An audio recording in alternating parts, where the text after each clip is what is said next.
Here is the Crescendo Music Education Podcast, episode number 17.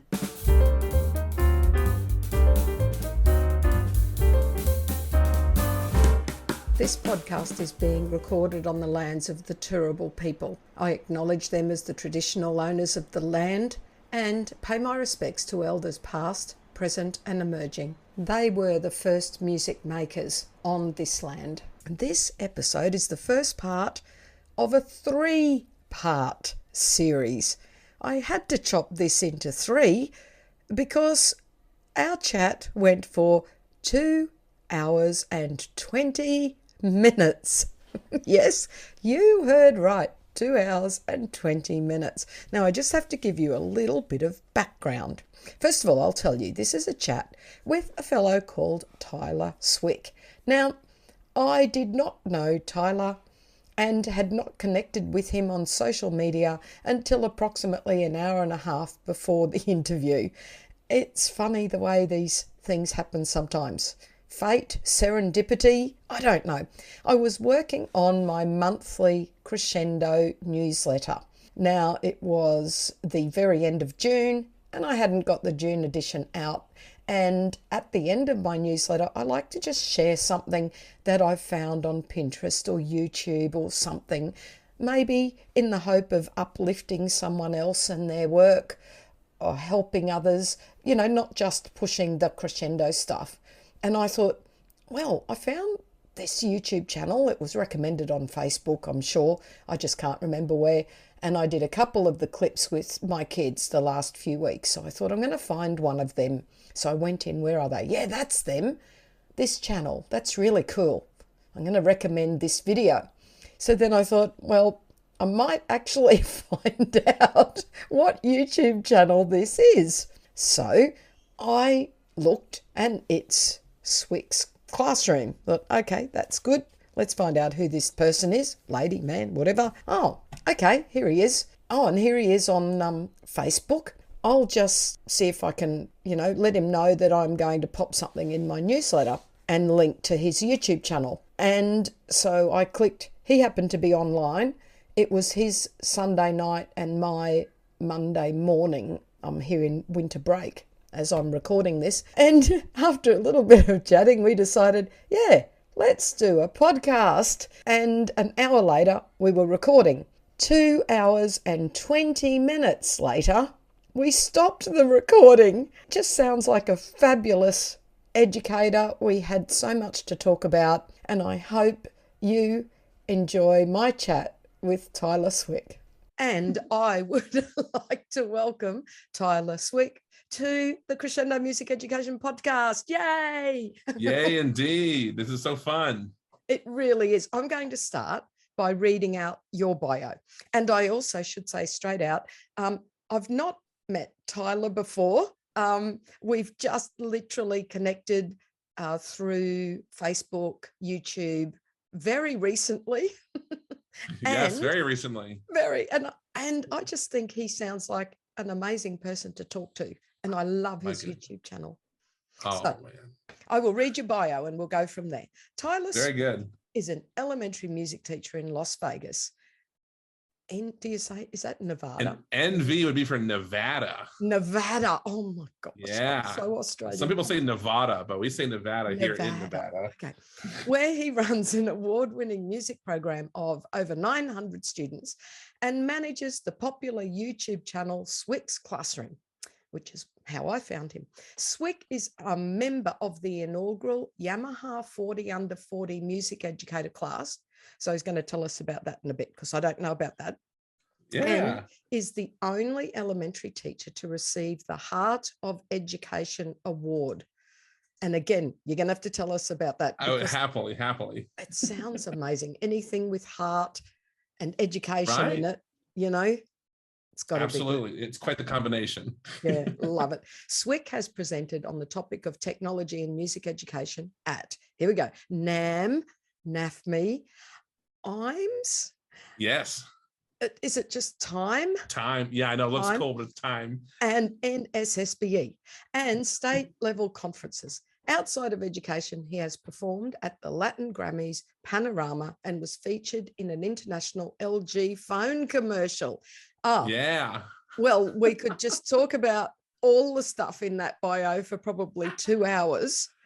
That's so fun. Yeah. No, this is fun. I never looked at it through your eyes. You know what I mean? For me, it's like I'm trying to fit it all in a paragraph, and I just enjoy that everything needs explanation. I need to write something better, I think. No, I think it's great. And I think when you're talking to your American colleagues, they'll all know straight away what that's all about. Oh, I know about NAfME.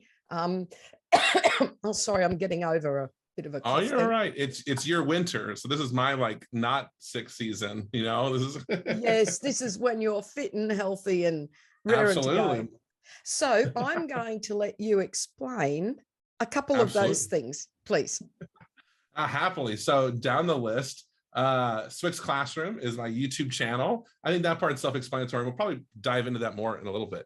But the Yamaha 40 under 40 music educator class was a recent development. I think Yamaha is currently looking for their third round now. They started this during the pandemic, which I thought was the best of times to start a motivator for teachers. And the idea is that you could be nominated.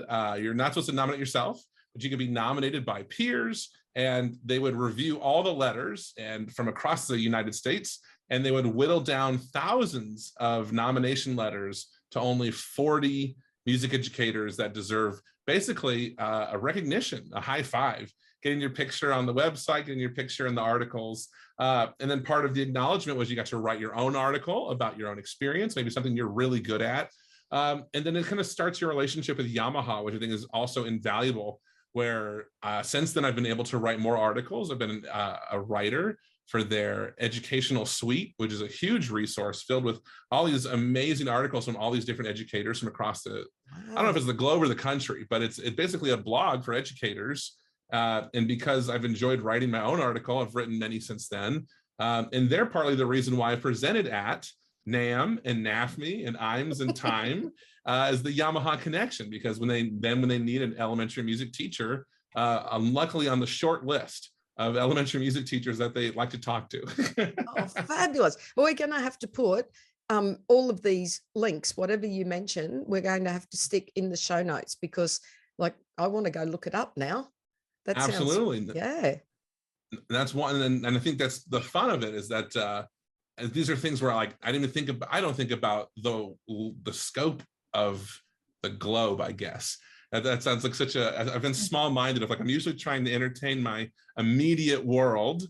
And so the idea of like, okay, maybe it's just a simple link could solve and make a big connection here. But the next thing in the bio, the Heart of Education Award, is an award based in Nevada alone. So it's a little bit misleading to make it sound like it's maybe a giant thing, but in Nevada, we have the 5th largest school district of all of the United States. So oddly, we're like right behind New York and like Houston and these big cities, because when they made their county lines, Nevada was very empty. So all of Southern Nevada is one school district, and it's about 2 million people. Wow. And so there must be like lots of distance between schools, or has it just become more dense? So we started the center of Las Vegas, and it's growing out rapidly. And just some fun recent news: we're running out of water, and so we'll see how much longer we keep up with that. But living in the desert, I don't think was intended for the human race. So we'll figure that out as we go. But wow. Okay. The school district has about 40,000 teachers in it, and of that is about 500 music teachers. And so of those 40,000 every year, similar to the Yamaha thing, we nominate our peers that we think are deserving of such recognition, and they select a group of 20 teachers every year to acknowledge. And that could be anything from kindergarten to high school, so all of the K-12 spectrum. It could be any position, it could be math, science, all that stuff. And so my kind of claim to fame until it goes away is I'm the only elementary music teacher to receive the acknowledgement since it's been created. And so I'm going to hold on to that. I'll cheer on the person that gets the second one. I'll gladly delete it from my bio. But until then, I'm going to hold on to that. Yeah, absolutely. And, you know, there should be more elementary teachers represented. Oh, yeah. I'm sorry, we're the ones that do the important work. I couldn't agree with you more. And especially, I mean, if they showed up to sixth grade, and again, in the United States, we do things I'd imagine differently. So let's jump into this real quick. We do K5 general music, learn rhythms, learn note names, do some dance, do some movement. And then sixth grade, which is around 10 or 11 years old, they choose an instrument and they then join a traditional ensemble like band, orchestra, choir, more recently mariachi, jazz band, fun things like that. But then that's the rest of their career in public school. And so the elementary music teachers, in my opinion, it's like we're the ones that either make or break music for hundreds of students, or you get the entire population. And then the band director in sixth grade gets only the students that said, I like this so much, I sign up for it. Yes. But well, elementary teachers, go ahead. Well, in Australia, we have the subject music in high school. So it's, well, ideally, it's a lot of things. It's a bit of a mixed bag. I mean, the same way that I guess elementary, or for us, that's primary music is. But there is usually a strand that is the same as primary music. So, you know, reading, writing, understanding, music generally, not necessarily through a music or through choir. So it's a different system. However, I agree with you that, you know, it's these young ones and it's reading, writing, learning to love music, you know? Absolutely. In all its forms. And we're the ones that have them. So yeah, let's make the most of it. So, of course. Absolutely. We should be nominating lots of primary people for this. Sorry, elementary. You know, I'm using those words synonymously. Yeah. Absolutely. No, I get it. And I honestly, I love learning about what's going on everywhere else. In Australia, I'm sure there's successes that I would desperately want to know about. And so any information I can get in return, I'll cheer on as well. But yeah, the conferences are the conferences. Nothing like it's there are large conferences. NAMM is like the music merchants where they show off their new instruments. Just this last year, Yamaha did a fantastic presentation on the ecosystem and how the music teacher supports the artist and the artist supports the industry, and the industry in turn has to support the teacher. And it's kind of like if we all do our part, music stays in one piece, which there's kind of been a narrative for how long that music is failing or music is dying. And then simultaneously, it's like we're kind of at a big point also. We seem to be growing without too much acknowledgement. And I don't know if you feel the same way. It might be different, but I know in Las Vegas, it seems to be alive and well. Do you have the same emotions in your area? That music generally is alive and well. Did you? Yeah, the music education, I think there was a narrative for a long time that it was dying. And I feel like it's the opposite right now. But I could be in my own bubble, you know. Well, I hope for your sake and that you're right. I generally am a very optimistic person, but I feel we're in a little bit of a down here in Australia because where I live in Queensland, we've had like since about the 70s. Oh boy. Now don't let me go on for too long here. Okay. I'm ready. I'm ready. This will be a 3-parter. Probably. So in Queensland, our state, which is a huge state, in the 70s, we put in, the Department of Education put in music in primary schools, and they trained music educators to be specialist music teachers in basically all of our primary schools. Even our little remote ones, teachers would go out and travel and do. So that was set up, and it was really unique and world leading. So I started teaching in the 80s, and as general classroom saw what was happening in music and did some music major at college and went, I want to do that. Right. So then switched over, and it was just, Queensland was this amazing example. Okay. It's a bit patchy in other states, right? I don't wish to say too much politically, but we're struggling a little at the moment. It's no longer the norm in every region in our state. So we're having to justify, which is the wrong word, and we're having to influence people of power to say how important music is. So there's other states in Australia where it still does exist, some that have been struggling since before the 70s. So it's a little bit patchy, I would say. What we need to do is convince the people in power of how important music education is for every child. Not that, it would be of benefit. Every child needs music education. They need it to be a well-rounded, balanced person. They need it for social and emotional well-being. They need it for their cognitive development. It just should be part of what we do through our primary schools. And I'm certainly doing my bit to, to influence people. Anyone who's listening, who's got power, right. This is what we need. So I'm really pleased that things are a bit rosy where you are at the moment. That's and maybe, and maybe it's like the optimist in me as well, because I think that you have to be an optimist to even want to be in education to begin with, right? I think if you see things the way they are, education is one of the last places you would want to be. I think tech billionaire sounds like a cool job instead. Oh, I'll take that. You know? Yeah, exactly. I'll sign up for a different road here. But yeah, I agree. And I think when we use the verbiage justify, and I know you kind of said, like, I don't want to use that word, but I agree with justify, where we see exactly what the value is. And we see the child that goes from being maybe a menace in your classroom to a harmonious part of a community all through one song or one good music lesson. And then you go to the parent-teacher conference and the teacher says, this child's crazy. And then the PE teacher says, this kid can't sit still. And you go, their favorite song is this. And they dance and they move and they play. And that connection that we see, we go, the world needs this. You know, this is meeting people at a level that we just can't document. We can't prove a lot of what it is because privacy issues, of course. Yes. You know, we can't say, hey, I just had a huge success with this 7-year-old and their name is this. And if you look into their life, you'll see it. So I think it's just because it goes so undocumented, there's just no actual proof of our successes. And so maybe that's why we are the optimists, because we see exactly what we're doing for some students.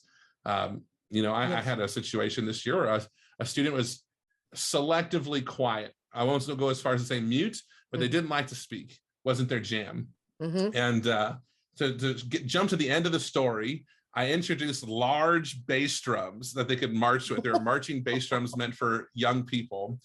And this young student would just rail into this bass drum. And luckily it was made for this. So I wasn't like, hold back. I was like, I do like, you know, give me some volume. And that student went ham, just went wild, wha-bam, wha-bam, wha-bam. And that became their favorite instrument. And it was just like, that was the start of our relationship. That for the first time they could like express themselves through a boom, you know. And often we ask the students to be gentle and flowing and make the scarf flow and fly and make sure you respect the xylophone. And this one moment where the student could unleash on an instrument, and they became one of the hardest students. They were a 5th grader, so I had to say bye to them this year. And there are like 2 students this year that really, it just brought a tear to my eye to watch them leave, because my biggest concern is, what if the next teacher doesn't understand them the way I do? And that's maybe the hardest part of passing students off, is you go, okay, I have a lifelong bond with this student after a year. And then I say bye. All right, have fun. I hope your next 30 teachers understand you as well as we do. That's a hard game to play. Yeah. And that's also one of those connections where we cannot measure that. There is no quantification for how well that student may do in the future because of that one bass drum. But I know, you know. Yes, yes. And you know, you've got to have such belief in that, don't you? You do, yes, because 100%. Because 100%. You hit so many walls, and yes, it could be very easy to go under and walk away. Very easy. So you've got to believe in yourself. And you know, the other thing that certainly I've had to live by is to connect with like-minded people, so that helps to keep you buoyed, to go to conferences like you're talking about, to go to workshops, to interact on the right Facebook groups where people will give you advice and support. That's the other thing, believing in yourself and helping each other, so that if you're a bit down, you got someone that you can go to and go, I don't think I can do it anymore, you know? Yeah. And I think that's part of the beauty of what you do and what I do. And I'm going to say we do this together because we both have a YouTube channel. Yeah. And we're both trying to create content in maybe one of the hardest times of education. You know, and I say music education is booming, and I think maybe it's booming because we're actually in person, which is why I'm really excited. Yeah. But in the United States, it was very selective of who had to go home and who didn't, and who lost contact with their students and who had to teach online. And I was in a district that went online for a long time. And so when we were online, of course, I felt like I was an awful music teacher. And that's when I started creating all this content. And I look at your YouTube channel and it looks very similar, where it's like you were creating things that you needed. And then everyone who finds it goes, oh my goodness, I need this too. And so you kind of become this ally where it's like you're sharing your best practices. And then other people are allowed to make that their norm, which is like, doesn't that kind of raise the bar for the whole community when it's like your best lesson becomes used in hundreds of classrooms? Yeah, like that's amazing, isn't it? That you're able to help and support all of those music teachers. That's like, yes, winning. Yeah, absolutely. And we look at views. YouTube views are very skewed. Very popular YouTubers get millions of views a day. Yeah. But as music teachers, every view is potentially a classroom that just gained something from you. And I think that's what's exciting, is that like, we can't measure ourselves on like this video get 10,000 views. You know, my favorite songs on my channel have very few by comparison, but I go, okay, if it was 600 views on a video and I thought it was super helpful, I think, okay, at least that was like 200 classrooms maybe. And that feeling just gets me going of like, yes, you actually made something someone else finds maybe helpful. You know, maybe it was their hard day. Maybe it was their worst day of teaching ever and they put on the video. Maybe they're absent and they told the substitute, hey, I'm not there, play this video. And that feeling, I see the same thing on your channel where your most viewed video was like a clap along to drum set. And it's such a useful tool where it's like, we didn't think about that. I'm gonna say as short as 5 years ago, maybe 10 years ago, it just didn't exist. You couldn't just for free go and find a video that had elementary rhythms or primary rhythms on the screen and a fun beat for students to play along to. And it's like, now it's for free and we can make our own however we please. And it's maybe that's part of why I think this is a very exciting time, because the access to good information is getting a lot easier. Yes. Where I think it was behind a paywall previously, or you had to go and get a fancy training somewhere, or attain a summer camp, or you know what I'm saying? Like, yeah. I was always skeptical of like, if you want me to be good at my job, why do I have to pay to get better at my job? Yes. You know, does a banker pay for a summer course in how to be a better banker? I don't think they do, but the music teacher for some reason has to. Yes. Yeah. I hear you. Yeah. Because I think one of the first times I used your channel fairly recently, a class of kids came in and said, one of the little girls came straight up to me and said, please, can we use boom whackers? We haven't for ages, please. I think they were about grade 4 or 5. So it's equivalent to yours. But we go to grade 6 in primary school. So they're like 11. So Very I cool. teach prep like 4 to 11-year-olds is our primary school. So I said, there's a lot I really need. Oh, sure. Right. And she just got so excited, and then the ripple went through and I went, right, okay, YouTube, boom whackers, you know, like obviously ones I've used, but I just thought, no, I want to do something, you know, and I came across one of yours and went click, had just a quick look.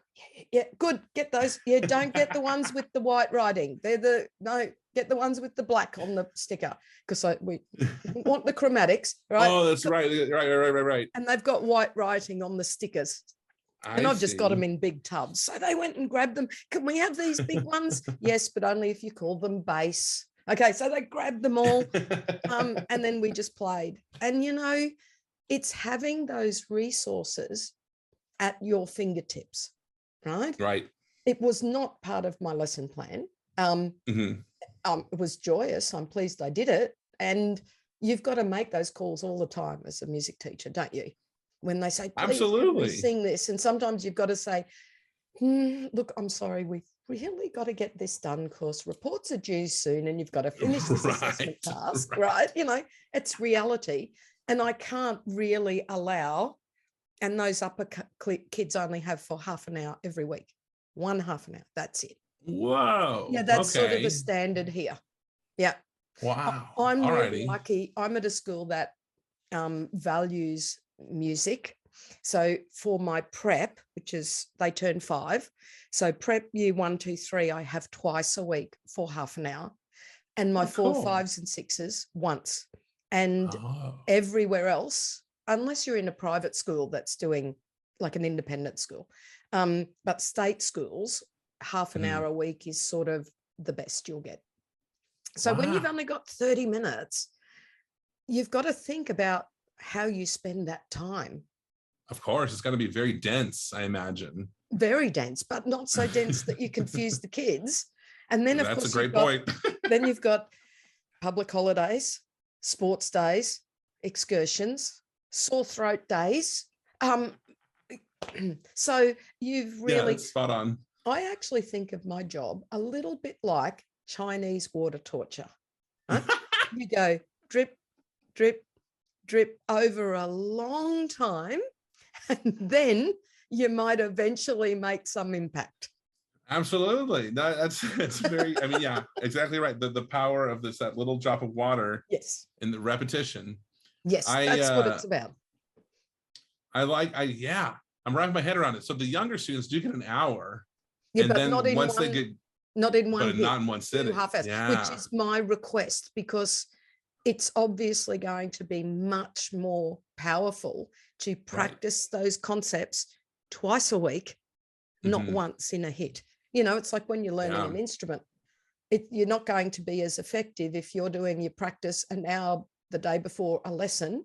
Of course. As if you had 10 minutes a day, you know? Absolutely. That is interesting, because so we have 50-minute blocks for every student to come once. And so I know, I mean, it seems like a big deal of like 30 minutes versus 50, but if I have a 50-minute lesson and a class is 5 minutes late, I act like they ruined my day. Because I feel like at 50, I have maybe 3 minutes to waste of, you can walk in, you can sit down, and we're going to line up with maybe 90 seconds before your teacher's here. And like everything else is like dense, hardcore. So to think 30, in my mind, it's like, whoa, if you took away 20 minutes of what I think is normal, I'd go, you have to come in and walk to an instrument and don't talk, here we go. But I think a lot of what we do is so pressure releasing from the classroom. I don't know what morale is like in the classroom there, but I know for here it's like they are very they're, I don't know the word, they're focused. I don't know if they're silent, but they're quietish. And then they go to your classroom and it's the first social experience they have of the day, and you're balancing how many music standards can I shove into a lesson, and are they allowed to speak with each other? Are they allowed to freestyle and express themselves? Or is it a very strict experience? And so I think it's really interesting, because when we did the videos, what I like about the videos of Boomwhackers is it's very dense in that you walk in, I press play, and they're playing. We're going right into it. And because it's kind of entertaining enough, the social element can occur, but there's still a focus on the screen. We can laugh, someone can mess up, someone can tell a joke, and everyone else can laugh and still like, ha, ha, ha, ha, ha, bang, bang, and still play along. And so that's what I liked about it, but I kind of found it was a good intro. Welcome, the video's already playing. And I think there's something, I don't know how long it's going to be until someone does a study on the psychology of why a video is so effective. But when I first made my first video, my argument to my students was that they paid more attention to video me than real me. And there is something about, if you don't hear what I said, I'm not repeating it in the video. The video is on track. It's not going to stop. It's not going to turn around. It's not going to say what it said twice. It's not going to slow down for you. It's going to go. But in person, teachers, We'll say it 3 times. We'll come closer to you. We'll use proximity. We have all of our techniques, but for some reason, because the video cannot respect them in return, they for some reason give it a ton of focus. Yeah. Yeah. And so I just find like when they come in the room, a video, it's like, and of course, like I think a long time ago, videos were kind of a bad idea, where it's like videos when I was a youth were watching cartoons, like educational cartoons, but it wasn't like on par with the lesson. A lot of times it was a time killer, a space taker, in a teacher's lesson to like wheel in the TV. But now it's like we have a lot more access, I think, to videos that are right on topic of what we plan to do that day. Hey, today we're introducing TT Ta. I found a Boomwhacker video that's filled with TT Tas. Yeah. You're going to play 100 of them, and then we're going to talk about it. And it's like, press play, and it's like everyone's focused because the video will leave you behind. I won't, but the video will. Yeah, I love it. That's a great way to think about it. And yes, I agree that having a video as they walk in, you've got 0 dead time. 0. Absolutely. Yeah. And the other thing is, I think something like I always have some sort of video as they walk in, whether it's a song they love and they're just going to sit and sing it. So I use it for 2 ways, either something you play or something you sing and play, or just play. If they come in with baggage, right? So they've just had a fight over the littler ones. They've just had a fight over who's the line leader. Very good. Yes. Yeah. Very topical. Or, someone's just kicked someone on the way in or whatever. They come in with baggage, right? Yes. They walk in that door. If you've got a video on that they really want to participate in, they're going to forget that stuff. They're going to park that baggage at the door. Oh, that's right. It's music. Here we sing, we play, here we respect each other. Hopefully they think that, right. And they just get straight into it. And it engages them visually and orally and kinesthetically, and you've got them. And then it sets you up for your lesson. So I think it does so many things. And if I do a video that's a song they know, for example, rather than a play along, I also use that time. By the end of the song, they have to have, if I'm doing I do little workbooks that I've made myself. Okay, before they come in, we need workbooks and pencils. Come on in. So the kids, straight away, they're sitting and singing, and the little kids with jobs are running around doing the jobs. Video finishes, we're ready to do our writing. That's put wonderful. The stuff away, and then it's efficient, I think. Absolutely, yes. And if they know the song, then they know, oh, we're getting close to the end. I need to stop lollygagging and get over to where we're supposed to be. Yep, exactly. Love it. Oh, I love that word. What's that word? Lollygagging. Let me look. I like it. Yeah, I've always understood as to spend time aimlessly. Yeah. I like that. I'm glad that doesn't have any misconceived definition. Excellent. Did you check the Urban Dictionary? I just checked it. I just made sure. I just want to make sure that I'm in the clear. Yeah, no. That's fun. But no, I love that idea. And I tried to make an exit song because I like the idea of, I have, I'm a hardcore clock watcher. And it's like when I have 4 minutes left, can I press play on a video? And it says, pick up your mallets, put away the blanket, And I just found that all too often I was trying to squeeze as much education out of the last minute that I didn't have the patience to take away minutes from myself. And so I ended up landing on not using it. But I like the idea of starting with one of like, and having to change every week or having to be something where it's just consistent, have it match the holidays even. Yeah. But I like that concept so students know you have about 2 minutes to get in, get set, find your space, find your mallets, whatever it is, or your books. And then when the song's over, right into education, get your last sentence in with your friend, and here we go. Very efficient. That's fun. I love it. Yeah. Now, your YouTube channel, I've only had a cursory look. So Boomwhacker's obviously predominant. Tell us about, just tell us generally about the channel. And so we're sort of now, we've got an idea of why you made it. Yeah. Yeah. So tell us about what's in it and or how you make the videos. Now that question is huge, isn't Yeah. it? Yeah, absolutely. And so put a timer on for like 15 minutes. Here I go. So back to the why. Now I know why recently. That makes perfect sense. The real why is I was very fortunate. My wife and I were welcoming our first child onto this planet, and I needed to take time off to spend time at home, paternity leave. And I was going to take 3 weeks off. I got this wonderful substitute, but the substitute was not a musical substitute. They were fantastic in that the students knew this person, respected this person, but they could not go through a music lesson no matter how well written out it was. So I decided to make a video of me teaching a lesson where you had a downward camera on the xylophone and you could see my hands do it. And then I said, now it's your turn. And then my hands would do it. And I said, now let's do it at a faster speed. And it is, these videos would speed up. And by the end, it was kind of a fun song with a beat behind it. And that was the first video I put up on this channel with music education in mind. And so by the end of the school year, it had like 100 views. And I was like, cool, people, or my substitute teacher used it. I liked it. By the end of the next year, it had a couple thousand views, and I realized that other teachers were using the lessons that I had created for my paternity leave.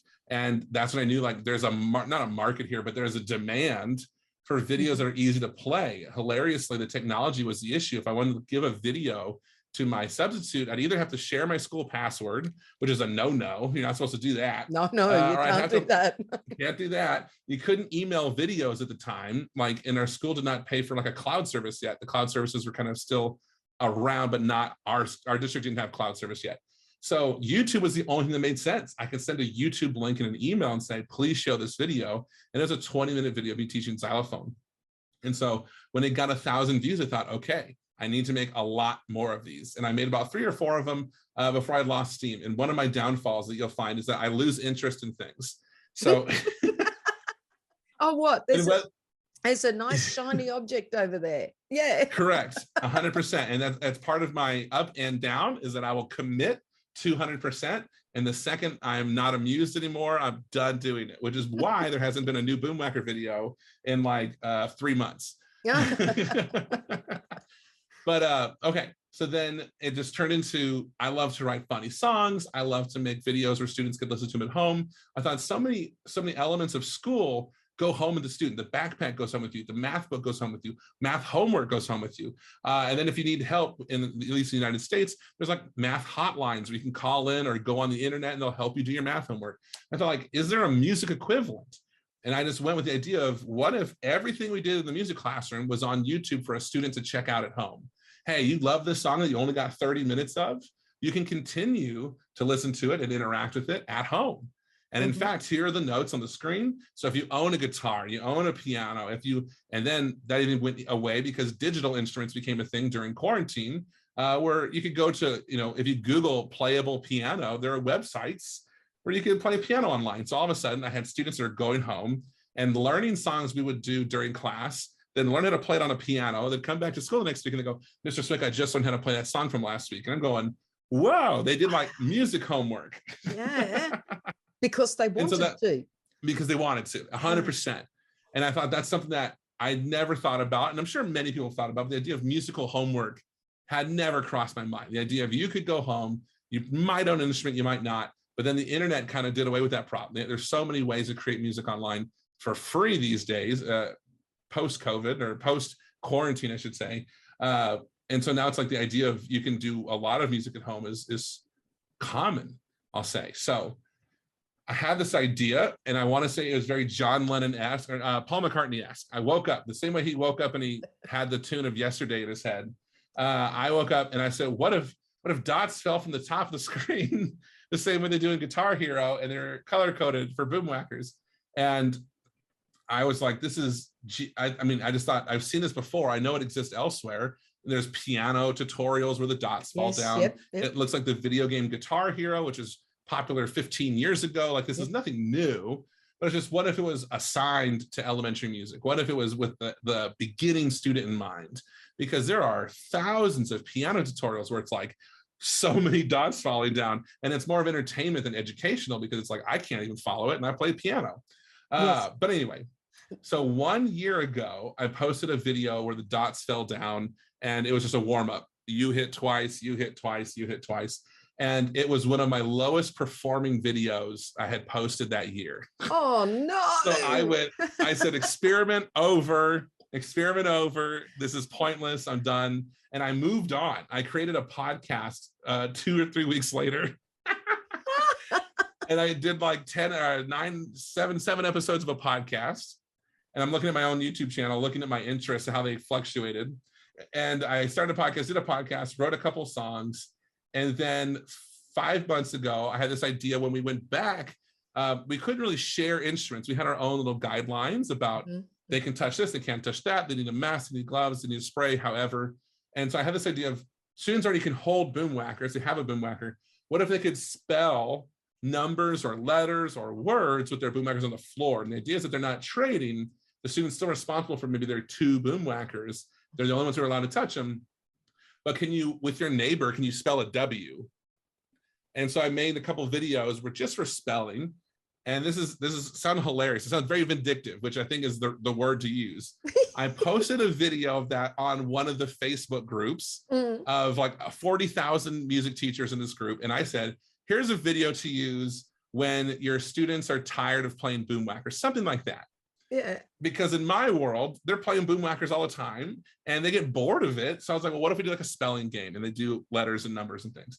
And like the first comment was a person who said like, why would students get tired of playing music? They only get such a little it if they're tired of music. And it was a little bit angry. It was a little bit angry of like, why are they tired of boom whackers? And in my mind, I said, I'll show you why they're tired of boom whackers.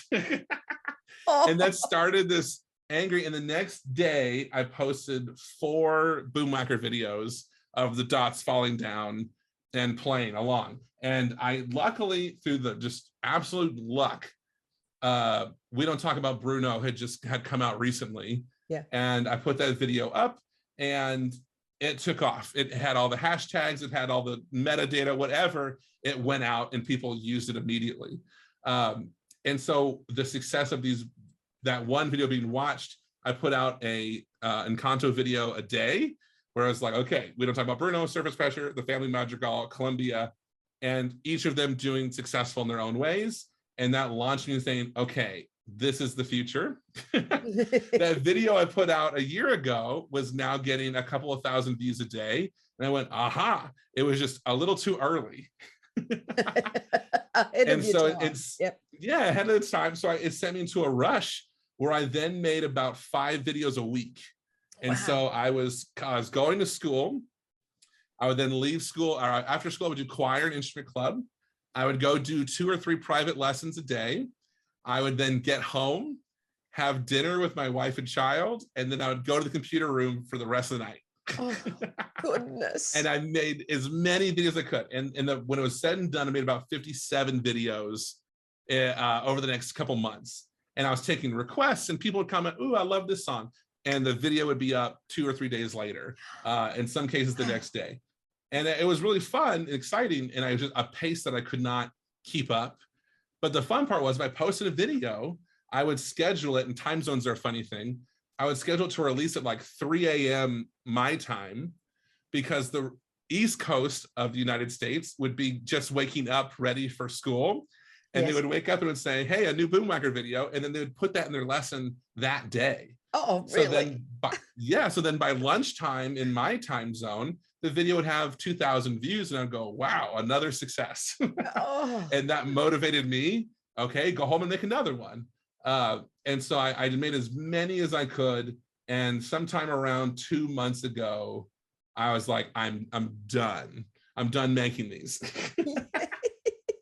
And part of the trouble of YouTube is rights. And the reason why probably nobody has done this before with popular music is because there's no money to be made stealing other people's music. Yes. And in fact, that was my next question, was about using that music. Because, I was just going to ask you how that works with rights. And obviously you can't monetize if you're using those videos, that soundtrack, I should say. However, YouTube could still take it down, couldn't they? or can't Absolutely. You got me you're going to launch me to 2 stories. This is great. Okay. So yes, I forget the music management group. I forget, it's 3 letters. I forget it. But anyway, they represent like all the record labels, and they work with YouTube where they do content identification as soon as you upload something. Yes. So as it's uploaded to YouTube, it's scanned. And if it immediately catches copyrighted material, it'll tell you, you will not make money from this. The funds will go to, and it tells you who the money. So it will show an ad, but the money will go to Disney, or it'll go to the respective artist. And so I know some people kind of claimed that I was doing that stealing or pirating, and they kind of put a negative spin on it. But in my perspective, hilarity, I'm making other people money in this process. Like people who have no idea what a boomwhacker is are getting checks from my YouTube channel. Yeah. Because, wow. So Encanto, just some quick math, about 1 million views of Encanto boomwhackers. It's about $3,000 that was sent to Disney on my behalf. So does Disney have to approve that though? Then that goes to Disney, and they say either, yeah, leave that, I'll get the money, or no, bugger him, take it down. 100%. So here's the second story. Okay. So we don't talk about Bruno is up for months, 3 months, 4 months, and it's getting wonderful views. Maybe one of the best videos on my channel. I don't see a dime from it, but I like the idea that because it's being seen, it's pushing the other videos, and it just kind of trickles down. I wake up to about 50 emails and Instagram messages and Facebook messages, and it's nothing but strangers, people I've never met before in my life. Yeah. And they're all saying, hey, why did you take down the Bruno video? And I don't know what they mean. Like, I'm just opening my eyes. Yep. And it's every complaint in the book. I'm getting observed today. Where's the Bruno video? My principal's in my classroom. Where's the Bruno video? My concert's tomorrow night. Where's the Bruno video? Every possible inconvenience you can imagine, where these emails, panicked teachers saying, I will pay for it. I will buy it. Where is it? So I go onto YouTube as fast as I can, and it says, Disney decided last night at like 3 a.m. that you don't get to have this video anymore. Okay. And they just took it down. Took it down. No warning. It's gone. And I go, okay. So I panic and I start emailing video files to all of the panicked teachers. Here's the video file. Just take the hard file. Here's a link. Just go. Like, in my mind, it's more about the teacher. I'm sure there's some legality issues there, but in my mind, it's more about the teacher. How do I get the teacher through their day, through their class? Because I'm not going to be the one responsible for a bad review, because I know how important reviews are and how important the concert is. You can't risk those things. And so anyway, there is a process to argue that you have the right to do that. And so there's 2 things of commentary and parody are maybe the 2 possible realms that you can go through. And so I had learned as many ways as possible to get around this. But the idea is, if I were to change the key signature, the speed of the song, and comment on the quality of the song, it would all be dandy.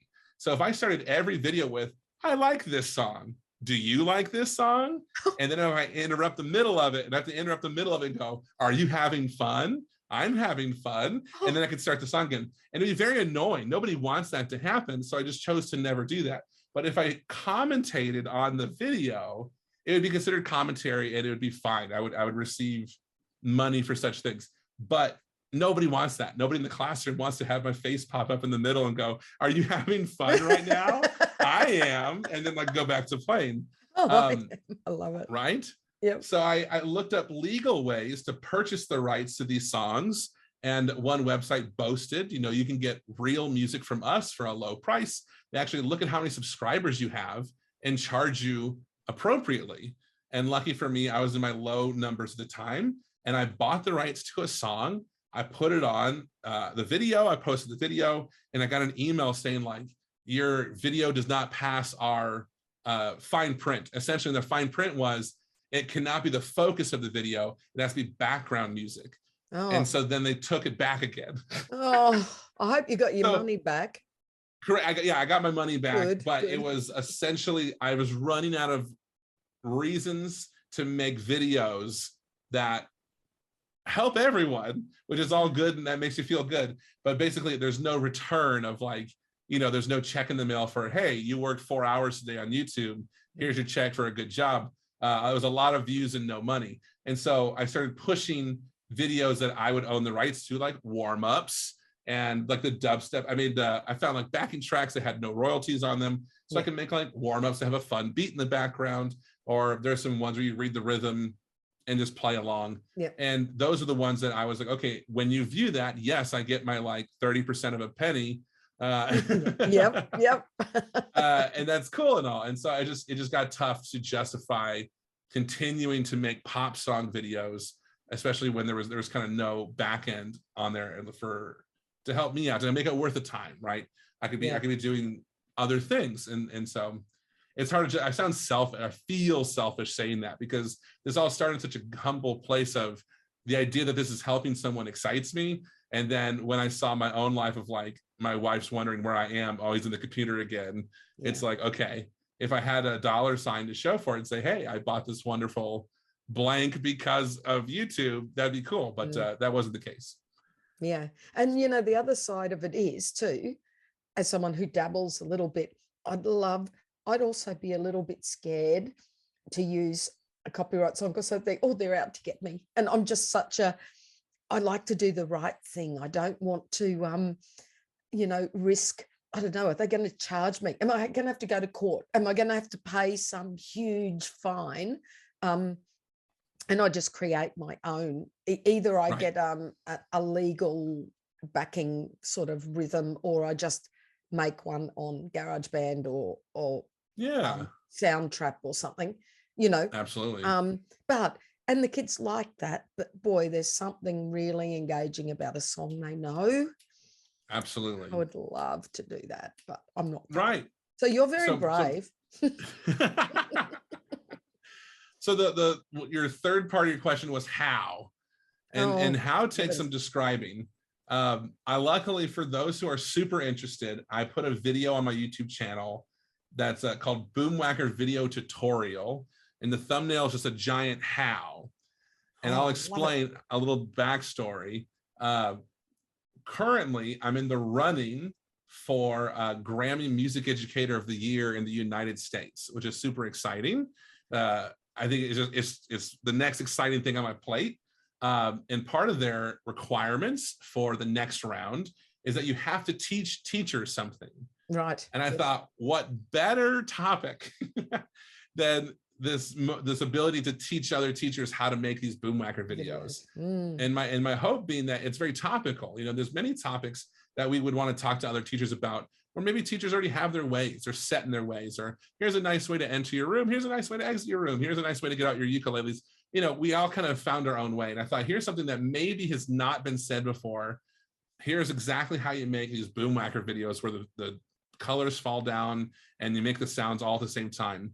And so if you want a really in-depth version, Boomwhacker Video Tutorial is currently the 4th or 5th video on my YouTube channel. It has a giant red how on there because I was hoping to grab the eye.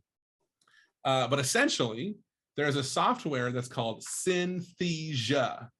And it's been confused with synesthesia, but it is Synthesia. And the purpose of it is that it was basically going to be Guitar Hero for piano. That was their original intent, is that you could load any MIDI file into it, and then they would fall down and you would get graded on how well you played an 88-key keyboard. Yes. And I think that's super exciting. I thought it was a genius idea. Could you imagine, the very beginner, it could be a C and you press a C. Yes, got it. Awesome. Fabulous. And it went, the wild friends out there realized you could load symphonies into this thing and your hands could be flying all over the place. And people posted YouTube videos of it doing that. It was incredible to see that. And I thought, so they took the same software and just loaded in C to C octave. And when they fall down, they're all, and this is the kind of the magic, they're all one color. They're all, whatever color you set it to. I set mine to green. And then when I edit that footage, I green screen out the dots. The dots become transparent. And then behind the video, I put columns of colors. And so I choose the Boomwhacker red, Boomwhacker orange, Boomwhacker yellow, lime green. And what do you call A? Because A is that right in between. Do you call it purple? You call it blue? I call it purple. And I call B pink. Yeah. Okay, good. So I agree with B is pink, and the amount of children that correct me and tell me like B is violet or B is purple, and I go, okay, well then what's blue? And I always land on my running joke is blurple, because I don't know if it's blue or purple. Blurple. I go, everyone grab a blurple. Here we go. Like, love it. Oh, that's very clever. So yeah, so the dots are transparent, and whatever you put behind it becomes the color. So then you're not forced to do boom whacker colors by any means. You can take a picture of an instrument in your classroom. If you have a xylophone, you can take a picture of it, and you can put that picture behind the squares. Yes, and then and you it can could see come down the drums. bar. Yeah, and hit the bar. Oh, I Yes, love it. exactly. And so now I'm just toying with the idea of what else can you do. And so I was challenged by a good friend of mine that lives in Michigan. And he was like, can you make a series of videos where it's all the same song? Boom whackers, xylophone for the same song, drum and percussion for the same song, recorders for the same song.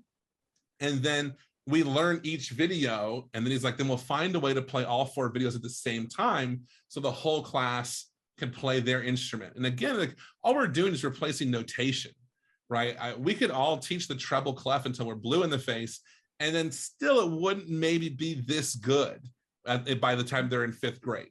And I know there's some traditionalists out there that are already like shaking their fist at me about like, you're replacing classic notation, traditional notation. But I haven't seen a faster way to get polyphony in a classroom than this.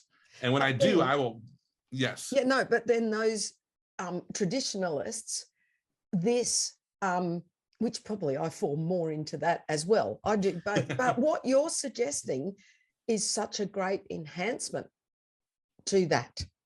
Like, it doesn't have to be one or the other. In fact, you could add a video in there that is more notation based. That could just be one element. And then it all ends up tiled with them all happening together. But that's difficult to learn from, because they'd all be too small. Correct, but they would be small. You have the series of videos to learn, then the tiled video is the culmination. Absolutely. Yes, like a small reminder, because I'm hoping you do it enough where it's like, students start to memorize patterns. And so many pop songs are 4 chords on repeat anyway. So it's like, once they learn, it goes red, then I don't, then I don't, then I don't, then I red, do, then I don't, and then I do. Exactly right. And I think once they get that pattern in their head, it's like, okay, I don't care if it's tiny, I just know it goes red, then 3 not reds. Yeah, love it. So we found a website that's called ViewSync.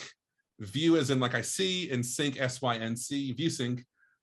You can load in multiple YouTube videos and it'll press play on all of them at the same time. I know, it's exactly what we were looking for. So the last 2 videos I posted on YouTube, Viva La Vida by Coldplay, not a recent song, but a beautiful, a very fun song. I think it was like a World Cup song at one point or something. I don't know, it's got crazy views. But I made a video that's xylophones, how to play a xylophone part, and then the boom whacker video, and then the website will play both at the same time. Wow. So for me, it's a super exciting of like, okay, I could say half the class you're on xylophones, half the class you're on boom whackers. We're going to play at the same time. Keep your eyes on your part. Awesome. And then at the halfway point, I can say, now we're switching, choose another instrument. And I really love that switching element. So you double down. This website play both videos, but you would have to make sure the videos are exactly synced. Like, so say, yeah, you would have to make sure, say the first note happens at 1.03 seconds, your second video would have to match exactly. Correct. Okay. So it's on me, the creator, to make sure that happens. Okay. So I made sure with these 2 videos painstakingly that they started the exact same time. And even when I listen to it, there's a small echo suggesting that there is a fraction of a second wrong, but it's very close where I can entertain myself with this idea of like playing them both at the same time. And then one feature, let's say if it's horribly off, you can mute one, but it plays, so it plays one audio, but shows both videos. Oh, yes. So if you were to have a big delay, you can semi work around that. I wish I wish it was closer to like it matches the real audio. That'd be amazing. That'd be something from the future. Because I have a couple of songs where I made them. I did not have this in mind. And when I make these videos, I don't care when they start. No, I would have like the title, and then I would just start the audio whenever I felt Yep. like it. And now I'm going, if I could see the future, I would have forced myself to start like every song starts on the 5-second mark or something, because then you can start playing 2 at a time, 3 at a time. I mean, some that are easy and some that are difficult with the same song, they don't start at the same time, but it's so cool. Like, if this is difficult, read the left. And if this is not difficult, read the right. Yeah, that would and then be you can, great. There's your differentiation. Yep. Yes, 100%. Yeah. I don't know. Are you recording the video? Does the video get shown anywhere, or is it just the audio? Well, I'm hoping I have plans for the video. Yes. Okay. Because I'm like over here, like pointing to the camera and dancing. I'm like, I wonder if anyone's going to see this. So no, video yeah. is not anywhere yet, but it will be, I hope. Too fun.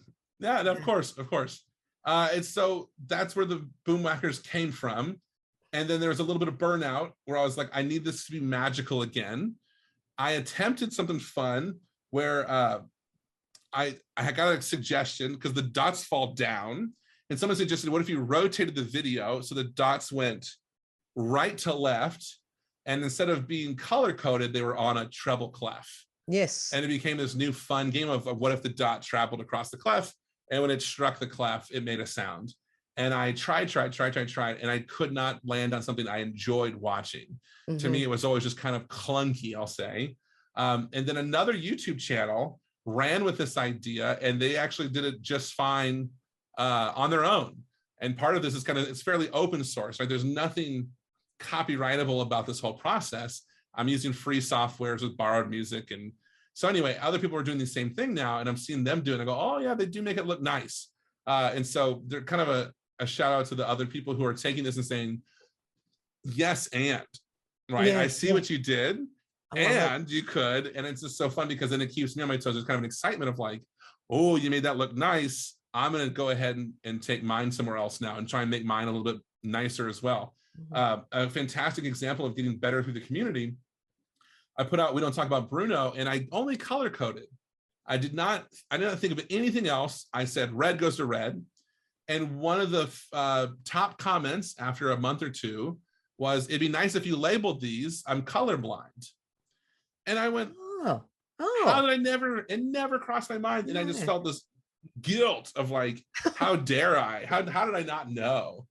And so because of that one comment, every video after that had labels. And it's just funny. And then like one person says like, it'd be cool if there was a drum or a percussion part. And it's like, of course. And then every video after that, I try to involve one like non-pitch percussion instrument, because it's obvious that, let's say, I don't, class sizes are all different. Let's talk class sizes for 1 second. But you might have 30 boom whackers and 32 feeling in the world if you had 2 students without boom whackers. But you do have, let's say, a corner full of drums. You go, okay, those 2 students get a drum, and now that's the envious instrument. When's my turn to play the drum? Okay, cool. Now we're rotating, and everyone gets a turn. What are class sizes like where you are? We have generally in our state system, our government schools, we have up our early childhood up to grade 3, up to 25 kids, and up to 28 to 30 kids in upper primary. Yeah. That's cool. That's about nice. The same for you? About the same. I feel like I'm letting down my classroom teacher friends. I want to say that the younger classes are capped at 27, and then 4 and 5 are not capped. So we were told that next year, our 5th grade classes currently have 37 in each class. Oh, that's a lot. So what they have to do then, we do a thing called count day. It's very archaic, but they actually physically count the students of where they are when school starts. It's called day 8 in our system. Okay. Day 8 of the school year. They've all got to be counted, and that's what your school gets staffing for and funding for. But we should now when you say day 8, is it the 8th day of school? Yeah, the 8th day of school. Okay, so that makes sense. Ours is about the 40th day of school. Oh, wow. So there's this short period of suffering where teachers go, you can sit there, but you're not going to be sitting there come November, but you go ahead and sit there because you're definitely going to be in a different class, in a month or 2. Yeah, but that's really hard. That means that's over a month. that those kids are sitting in a class that's not going to end up being theirs. Absolutely. Yes. That's hard on the kids and the teachers. Absolutely. Yeah, No, I totally agree. They got to change that. Oh, Tell for them, sure. tell Okay, them, yes, I'll change tell it them. to Yes. day 8. Okay. So Debbie Day says 8. It's day so 8. clean. It's such a clean concept. Day 8. I get it. I got it immediately. Oh, I love it. But so that's the idea. So then my classroom, so then on top of that, do they come to you one at a time? A class at a time? Yes. Yes. Do they ever come 2 classes at a time? No, they're not supposed to. I sometimes request it, but no, they're not supposed to. Oh, that's cool. Requesting it, exciting. So we are occasionally forced, and by occasionally, I mean we're definitely going to have it this year, where you'll get 2 classes at a time. So my peak classroom last year was 65 students and myself. So I procured 65 boom whackers. That's just, no, that's too many. I mean, correct. You're absolutely right. Look, it's okay for one of, like, I mean, I've been guest conductor at a festival where I've had 600 kids, and like, that's amazing. And I'm not talking about that. Your everyday staff, that correct. Is too many children. Are you expected, so like every Thursday? You're expected to teach them, report on them. Yeah, I need another names. I need another names on top of that. No, that's ridiculous. So yeah, I'm glad. That was fun. I'm glad we got that out. So these boomwhacker videos became quite the saving grace for that class where, okay, I didn't have 65 boomwhackers to begin with. So I involved stuff that had drumsticks. Very fortunately, during quarantine, I sent home drumsticks to students. And I found a website that was selling for like $1.50 a pair. And so I could send home. Yeah, it was wonderful. Yeah. And I was part of the reason they sold out because I bought 900 pairs of drumsticks.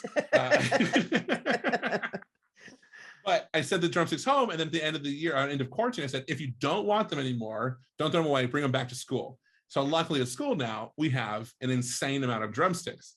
So I tried to make as many rhythm click-alongs as possible because I had no shortage of drumsticks. Students could click all they wanted. And then about 30, 40 got boom whackers. And then as my story continued, I was like, I need these boom whackers. I need everyone to have a chance at boom whackers. But yeah, and I'm sure there's somebody listening to this going, only 65, I had 70. I'm sure somebody somewhere is hearing that. But yeah, it's part of our situation. And it's, some of it's hyper specific to Las Vegas as opposed to the whole country, because our school districts are vastly different. And I'm sure across Australia, I'm sure it's everything, right? And from the greatest situation to the absolute worst.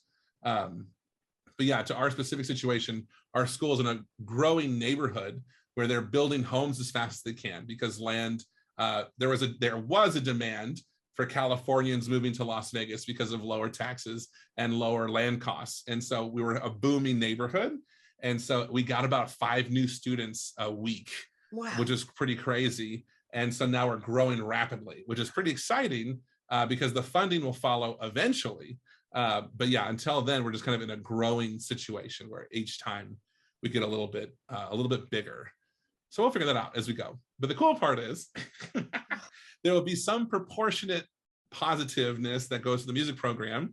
Because when you have a lot of students, there's usually a funding that follows. It says, okay, you need that new xylophone, we can afford one. You need that new something or other, we can do that. Wow. Well, I'm going to have to put the links to those programs and sites that you talked about for people to have a go at. And of course, absolutely, naturally, the link to your channel will be there. So people can get in and check it out and try some out with their kids. Yeah, easy peasy. That's amazing. We're really on a roll here, aren't we? Like there was sort of 8 areas to talk about and we've just finished like 2. I know, right? Yeah. But this is so great. I'm learning so much and it's so wonderful to talk to you. Now, I appreciate that. It's very easy to speak back to you. I appreciate that. My pleasure. Isn't it great meeting with, anyway, love it. Yeah. The highlights of your journey as a music teacher. Now, you've already talked about some, like it has to be obviously you Yamaha award and those. Absolutely. Would there, what else would you consider apart from the things in your bio, what else would you consider a highlight? I mean, mind Yeah. you're not terribly old. You've got a lot of career left to build Right. a lot Yeah, more unfortunately, highlights. But yeah, we're so not at the far, halfway point yet. wow. Yeah, so it's a fun thing that's not in the biography, or it's slightly said that I got to go to Panorama, and Panorama is a world steel pan competition in Trinidad and Tobago. Oh, Uh, wow. and so steel pan, Yeah, like that's classic Caribbean sound. I was exposed to that in high school, where I got to learn how to play a steel pan, and usually it's right over my shoulder right here, but I had a gig and I'm too lazy to put it back up. And so I got to learn how to play the steel pan and play it through college. And as soon as I got a job in Las Vegas to teach, I also got the invitation to go to Trinidad and compete in this international competition. And this one band was gracious enough to accept international players. Basically, some are very strict and they want their neighborhood, like a football team. We want people that were born and raised in New York to be on our team. And this team was a little bit more, this pan ensemble was a little bit more open to the idea of, let's bring people who want to learn, let's bring people who want to have, basically come here and be a hired gun or something and play along with us. And it was this incredible situation where I got to learn how other countries taught music. And I know you and I were talking about the differences we have, and there's a lot of similarities. Yeah. And I thought when I was in Trinidad, the differences were just kind of vast, where schools did not provide education. Largely schools were religious institutions, and where students had to wear uniforms, and the buildings were a little bit older. And they talked about it was a good school if you had air conditioning, but most schools just had windows at the top of both classrooms where air would blow through. And if the weather was just kind of constantly nice. But the idea was if you wanted music, you would have to kind of seek it out on your own. And because Trinidad has a ton of oil, and I don't want to quote that it has the most oil in the Caribbean. There's a fact somewhere about there's plenty of oil there.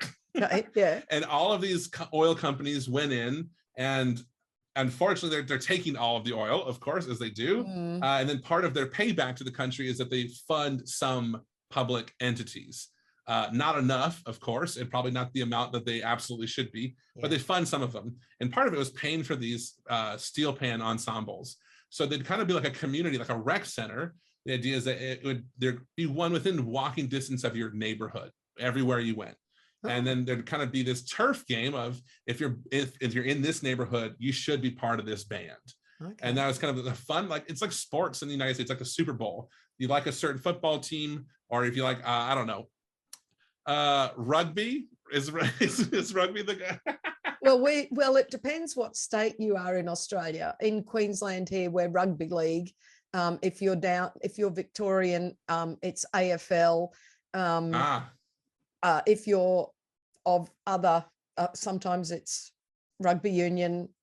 It's generally football of some sort would be close. Though we have so much sport here. I mean, we just live and breathe sport because our weather is like amazing, whether it's hockey or soccer or So it's not quite the same. We don't seem to have one national sport. Well, that's I mean, I enjoy the diversity as opposed to our whole country really, really, really caring about three sports.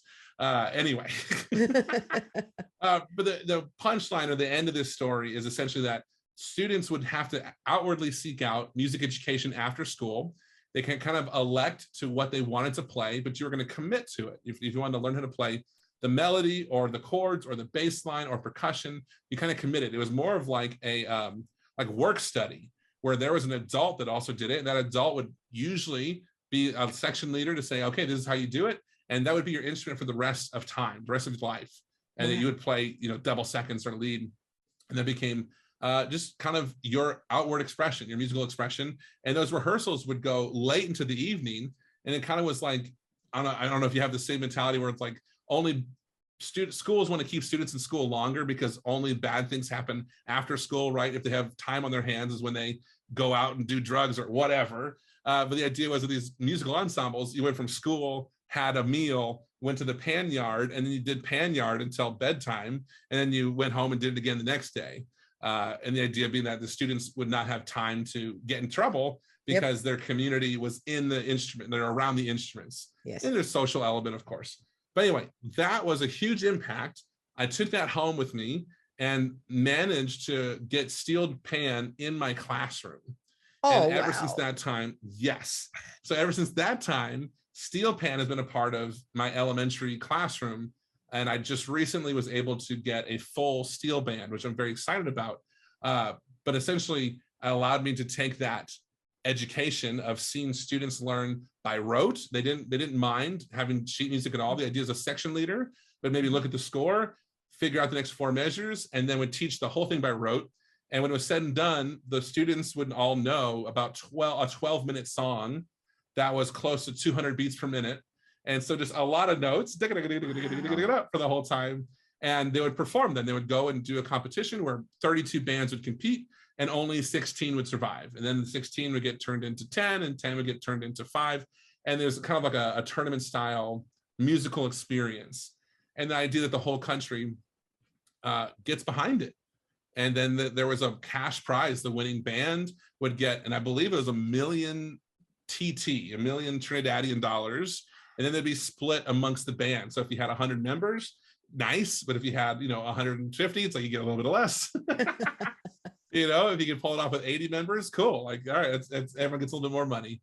But yeah, so that was the motivator, but behind a lot of how I like to teach now in person was seeing this experience of students wanted music education so much so that they would walk, not a couple blocks, but they would walk a significant amount of time to get to a place where music education could then be free, right? And they would have their meal and they'd have community members and their outward family were these other musicians.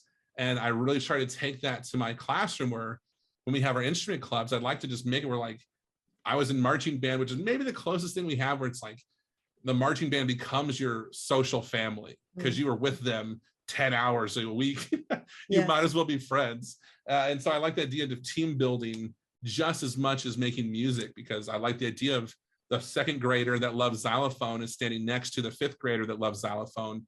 And together they can both love xylophone. And when they see each other on the playground, they go, hey, xylophone. Oh yeah, xylophone. Like that idea of like, the 2nd grader needs help, then go to that 5th grade xylophone friend. And I think that kind of community is what you cannot replace. If the students never touch a xylophone again, they might remember the camaraderie of the music room as just as much, if not more. Yes. And I think that that's very powerful. I've got sons, well, now young adults, obviously, and being involved in the instrumental program when they go into high school, it just helps so much with that sense of belonging. So they were straight away in the band, and in the band, the school leaders are in the band. So they would walk past these tiny little grade 8s. Well, now grade 7s in high school, but then grade 8s were, and they'd walk past, I won't actually tell you what they call one of my sons who played trombone. But it was, they would just wave, didn't know their names necessarily, but they would have a wave to them and how you're going. And they were part of the school already, although they were new and they were looking around going, this is big. Yeah, there's like 1,500 kids here and I only know the few from my school. But that's one of the things that band and the music program, choral work, of course, if they've got choirs, that's what we can offer as music educators, that belonging. And it's not the same anywhere else. It's not the same in the football team, because you're not playing in the same team as the grade 12, first division A grade. So I just think that's one of the magic things about music. Yeah. Absolutely agree with that. Absolutely agree with that. And it can't be quantified. You'll never see what you just said on a document. No, I wish we could get it on a document though, Right. And almost like you need like an exit survey from education and say, all right, top 10 things you remember. And we're going to find a way to quantify if you chose, if you hint that music made your life better, then that's a tick, that's a point for us. Yes. Yeah, we need that. We need research done in that. I'm sure there's some around. But yes, so that festival, was it a festival competition? That would have been a huge highlight. And it sounds like it's influenced the way you work as well. Absolutely. Yeah. And I have to point out that the leader of that group at the time was a gentleman named Liam Teague, who is one of the living legends of steel pan, and one of his highest qualities is his humbleness, and it's kind of undeniable that he could, if provoked, could outperform everyone. Wow. but would not play more than necessary, because he doesn't need to. And that was just such a moment in not just musicianship or being a music teacher, but a humanity also, of like, he could, if chosen, he could let us all know that we all are terrible at our instrument. He could put you in chooses, your place. Yeah. 100%. He could make me want to quit tomorrow. And instead he offers a smile and guidance and the occasional, like, watch me do what you just did with one hand, which is just hilarious, because he's like, I'm trying my best over here. He goes, yeah, that was very good. And he and anyway, it wouldn't have been the same without him there. And so that has to be said, that it took an educator to make it as special as it was. And he's at Northern Illinois University, if anyone is interested about steel pan in the United States right now. Wow. Well, I wasn't expecting to go down that road. Right. Oh, that's really interesting. So if we got to the people that have been influential in your life, personal and professional, you probably would have him in that list. Yes, absolutely. Yes, Liam Teague is definitely on there, indirectly, because he was definitely one of those people where you read about him on the internet, and then one day you meet them, you go, whoa, they're real. Kind of like our conversation. Our conversation started, we're just kind of two people on the internet, and then it's like, oh, hi, there you are. And now we're talking about it. But yeah, as far as a long list, I'd be remiss if I didn't bring up my dad is a guitar teacher. And he was one of the first guitar teachers in the country, not like first, but like, let's say like first 20. They do that guitar education in the United States was severely lacking. We think about how entirely popular the guitar is. Yeah. It's in all of the rock bands. It's in all of our folk music. It's in all of our country music. And the guitar education is absent. It's nowhere to be found about, 25 years ago. And so anyway, my dad was very fortunate where he got his jazz education in jazz guitar, and he went through the college circuits. And one day it clicked that maybe he should be teaching guitar as an elective, as a choice, not as a mandatory, but you could choose guitar the same way you could choose band, you could choose orchestra, you could choose choir. Isn't it funny? You could choose to play a French horn in the year 2000. Yeah, but not guitar. But you couldn't pick guitar, which, what's on the radio, guitar or French horn? Yeah. So anyway, he made it his goal to make guitar a part of public education. And he rose the ranks where he ended up at the Arts Academy, where students would purposely drive further distances to go to one school where it's all art and music majors, which was basically heaven for a high school age student to be surrounded by people who think the way you think. So I was fortunate enough to go there for drums. And so all of my best buddies were also drummers, and we all had the same ideas and the same habits, whether good or bad, but it was very fun to be around a bunch of high school age drummers. Yeah. And now, when you say drummers, can I just say, because in our system, we have instrumental in our government schools here, right from grade 3 and 4. And we have specialist teachers come in, and it's really amazing. Again, world leading sort of program. I'll have to tell you about it. But if kids do percussion in our program, they will eventually do kit, when you think, but they have to do all auxiliary tuned percussion, all of that. So when you say you're a drummer, you were training in drumming, are you doing all percussion, or were you a kit? Well, obviously, and steel pan, but were you more a kit drummer? It's a great question, and this is not the only thing in the United States to be absolutely backwards from the rest of the world. But the drum set, the kit, was the motivator. The school would dangle the kit in front of everyone, and say, "You want to play this? You want to play this? Go learn how to play tambourine." And that's what got us. And so because of it and the backwardsness of it, is that no one wanted to learn how to play the marimba, the xylophone, the triangle, the concert bass drum, the timpani, all these things, because we're just trying to get to what they're dangling in front of us. We all want to be the drummer in the jazz band, or, you know, the one time a concert band needs a drummer, and we would all, you know, we would bloody each other up for the chance to be that drummer because there's so many people in the running. But yes, I was forced to be a classical percussionist. Yes. And I enjoyed it thoroughly, but I would never have done it if it weren't for the dangling drum set of you might be a jazz drummer one day. I don't think you're Robinson Crusoe there. I think there are many percussionists in this world that have learned percussion because they wanted to play kit. Yeah. Absolutely. Absolutely. And once you kind of realize, I'd say later at the very end of high school, and I realized it's cool to be the percussionist, that was a big helper. I went to college for percussion. I did music performance because I was convinced for some reason that I'd be a college professor one day and or a famous percussionist, as every percussionist thinks. Right. And then my master's degree, I'm sorry, and I don't know why, I got my my undergraduate was in music education. And I'll tell you why I got those confused. I desperately wanted to be a performance major because it looked like the easiest thing in the world to do. And I knew I was gonna be famous one day. And my father, having gone this route, basically laid it out as, you're gonna be education or you're not gonna go to college for music. Right. And I thought, what a horrible, mean dad. Oh, how could you make me make this decision? And I ended up doing music education. And of course, it was like my lifesaver because I did not become famous for my drumming. And then it allowed me to get a teaching job immediately out of college. I did a master's degree also in percussion, where I played steel pan about 4 or 5 hours a day. And then I got a job teaching elementary music, which is, you know, just the way they imagined it when they made these degrees. Yeah. Getting an advanced degree in drumming and percussion, and then going and teaching ta-ta, ti-ti-ta for 8 hours a day. Yeah, but at least we know your your quarter notes are nice and even. Quavers, yeah.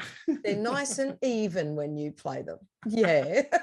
That's the goal. I keep it on the down low, and then like once a year, I'll set up the drum set in the classroom, and I'll teach the students how to do it first. I'll teach the students the beat, like a basic rock, and I'll let everyone get 20 seconds. And then as they're leaving, I go, cool, good job, everybody. And then I'll go to town and show them all the things that I remember from, you know, college. And they go, whoa, wait. You can play drums? And like, you know, old Mr. Swick looks kind of cool for 2 seconds.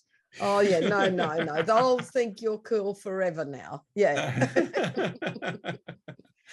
That is one of the funny challenges. And I know this is not on your list of things to talk about, but it's funny how there's a bit of notoriety coming with the internet, with getting subscribers, and the videos are going around the world. It's super exciting.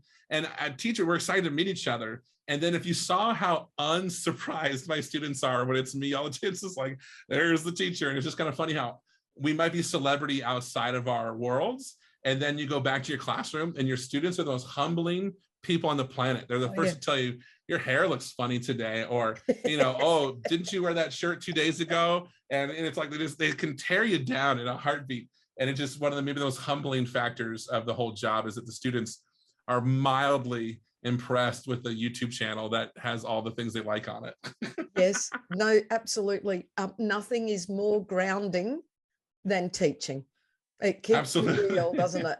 Yep. Yes. They'll tell it like it is. However, even my little YouTube channel, that's like tiny, they still, especially the younger kids, they are very impressed that I have one. Right. You have a YouTube channel. It's like, yeah, anyone who can click a few buttons can have one. Right, exactly. Anyway, I just love it. I love the reality of kids. I love every single day. There are things that my kids say that bring me joy and make me laugh. Oh my goodness. Anyway, I really wish I'd written them all down because they'd have made a great book. Oh, for sure. Yeah, no, a book seems like a good idea because you can't say most of it as it's happening, as that student is the age and they're at your school. But I think a book would be a fantastic way to end everyone's career because they can't get you after that. Yes. And you don't name no years, no names. Right. Just, that would be so good. Yeah. No, I would love a book of like every teacher's worst or funny, funniest story, wildest classroom story. Because I feel like we'd reach a part where just reality is not a part of this. There eventually would just seem too strange. Yes. No, I agree. I had one recently.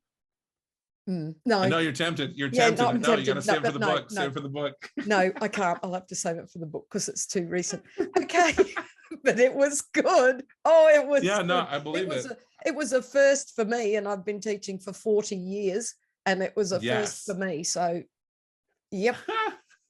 So, that's incredible. Anyway, let's go back to we started with your dad, and we got sort of sidetracked. People who've been influential in your life. So yeah, I'll try and do some bullet points. Mr. Tyler was my middle school band director, and he was the first person to force me to learn a major scale. And I don't know why, like, learning your scales was pulling teeth, but he was the first person to, and he had this funny rule where if you volunteered first, you played one scale, and after like 5 volunteers, you had to play 2 scales. So if you purposely waited till like the last day, you had to play like 4 scales. Actually, that's quite a good trick. Yeah, I like that. Quite a lesson in just do it. Yep. Just go ahead and do it. Yep. I go to high school, and I had a gentleman named Mr. Townsend, and his hilarious gimmick that I'll never forget was he would send the percussionist out of the classroom, and he would say, "You're going to go learn this song." And it's a percussion ensemble song. You're going to go learn this song on your own, and no matter how good it sounds, it's on the concert. So you can either go in that room and learn it, or you can go in that room and talk and text, but whatever happens, you're going to go on stage and perform this song. And we took total ownership over this better be the coolest song on this concert. And we learned it up and down and sideways, and even arranged it a little bit to make it even cooler. And that was the greatest tool, I thought, of that time, was taking ownership of what you create. That, a lot of you play other band songs, and I'm just the ding in that 4-minute mark.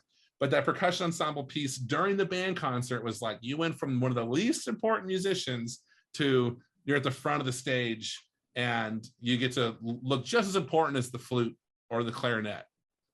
And I thought that was a huge lesson. And where that expanded is the next year I asked, can I write the song that we perform? And he said yes. And that was my first experience with composition. And that really started the road, because when the first one went well, I was hooked. I was addicted, and I was writing quarterly concerts. So I was writing quarterly songs. Wow. And so my graduation, I got to write my own farewell song, which I thought was like the greatest thing ever. That is so cool. That is so cool. Yeah. And so Mr. Townsend, I'll never forget that. And then undergraduate, I went to a school with James Campbell, who is a percussionist extraordinaire, where he plays all things percussion. But his greatest attribute was asking the right question. You could take him an instrument he's never seen before, and he could have no idea how to play it. And you'd play a song, and when it was over, he would just kind of look at you and go, "Did you play it as well as you thought you would?" And you go, "Oh, I don't know." And you go, "Okay. And does the sound quality get any better with the world's best version of this?"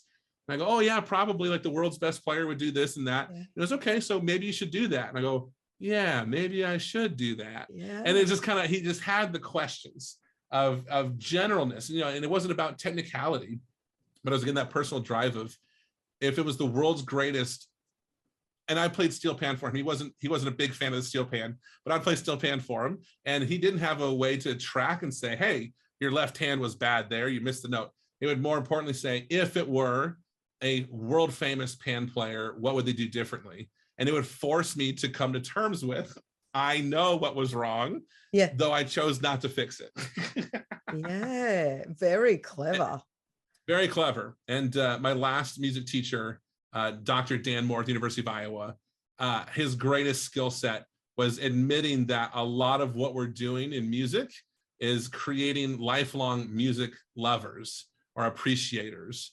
As much as we all think we're creating the next amazing, I don't even know, world famous musician or concert master of the orchestra, our real goal should be when they hear music next month or next year or for the rest of their life, will they have a flashback to your classroom? Will they understand what a quaver is? Yeah. Will they remember, the beat that they learned that one day in percussion ensemble, things like that? And it just it reset it, because I definitely had this killer mentality of, if you're going to be my student, our goal is to win whatever we're trying to win. And it really helped me break that of not everything is a competition, and that there is no Super Bowl of general music or elementary music or primary music. The game is really in the mind as opposed to on a stage.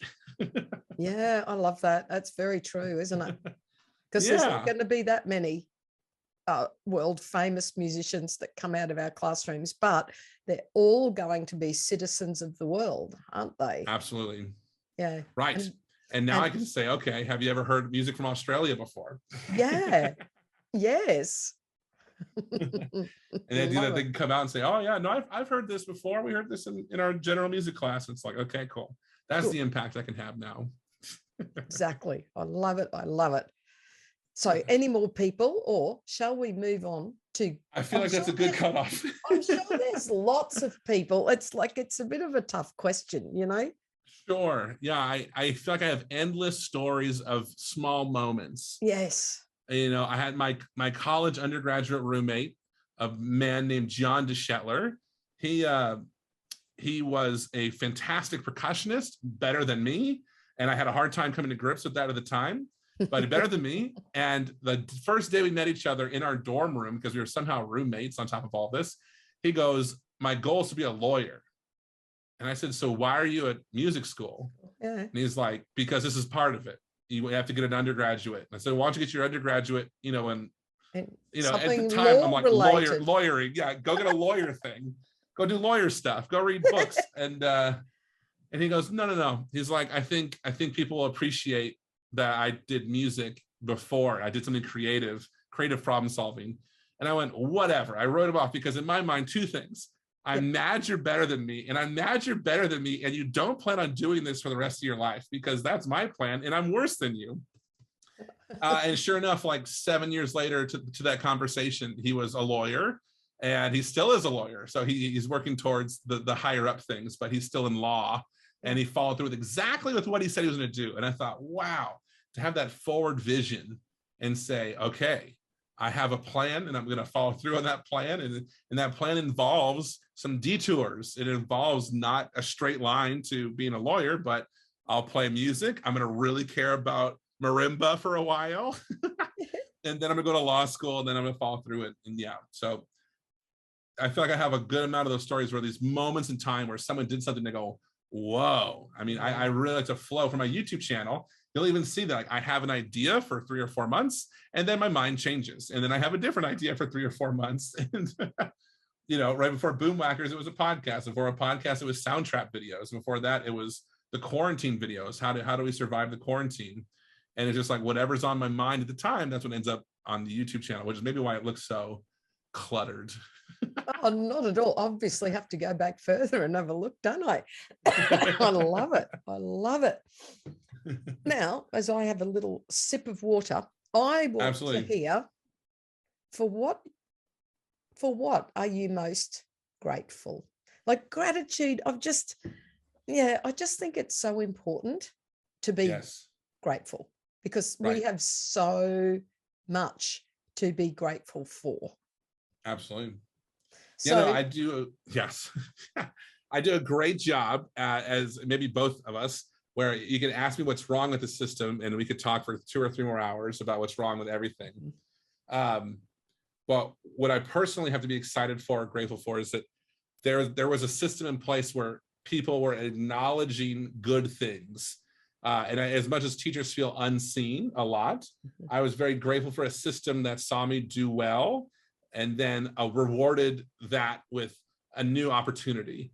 And I think that's maybe the biggest thing of, I started at a school that was, we have, I'm sure both of our school systems have the same helping hands, but they just have different titles for like when the students need food, or when the students, when the test scores are very low, so the state is interested in the test scores. And so it had all those kind of red flags, but that's why the position was open. because it was a school that had all of these flags. Okay. And so it was easy to get the position because of that. And after about 4 years there, and a big part of it though is I stuck it out. But what I'm grateful for is that sticking it out and doing what was difficult was seen. And it was seen by my current administrator, the principal that I now happily work for, who saw, wow, you stuck out of school that would drive most people away.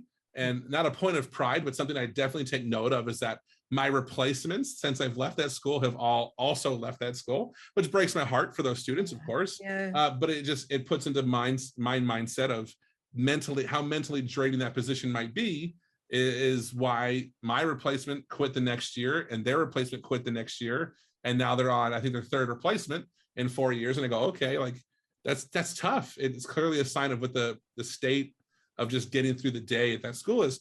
But what I'm grateful for and why I think I'm even in this position to get acknowledged, and maybe by even having this conversation, is because my administrator saw, my current administrator saw an opportunity to take me out of that school and open a brand new school.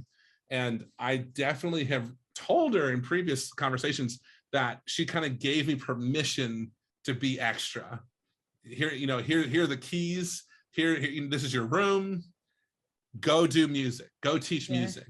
And when there's trust, yes, and when there's a level of, I hired you because you're good, so go be good, if not great, and I'll see you, come evaluations. And so she still does surprise evaluations, which I respect, because if you tell me you're going to come in, it's going to be a little bit more than what it normally is. So I just appreciate the realism of, I'm going to show up. I'll show up. And I just think her mentality of, we have the same concepts of what looks good and what feels good and what's valued.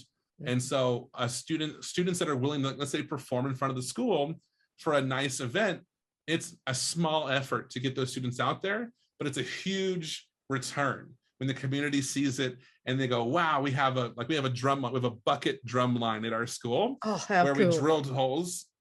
We drilled holes in buckets, and the students can wear a rope around their neck and they can beat on their bucket while they walk. Oh, how fab. What a great idea.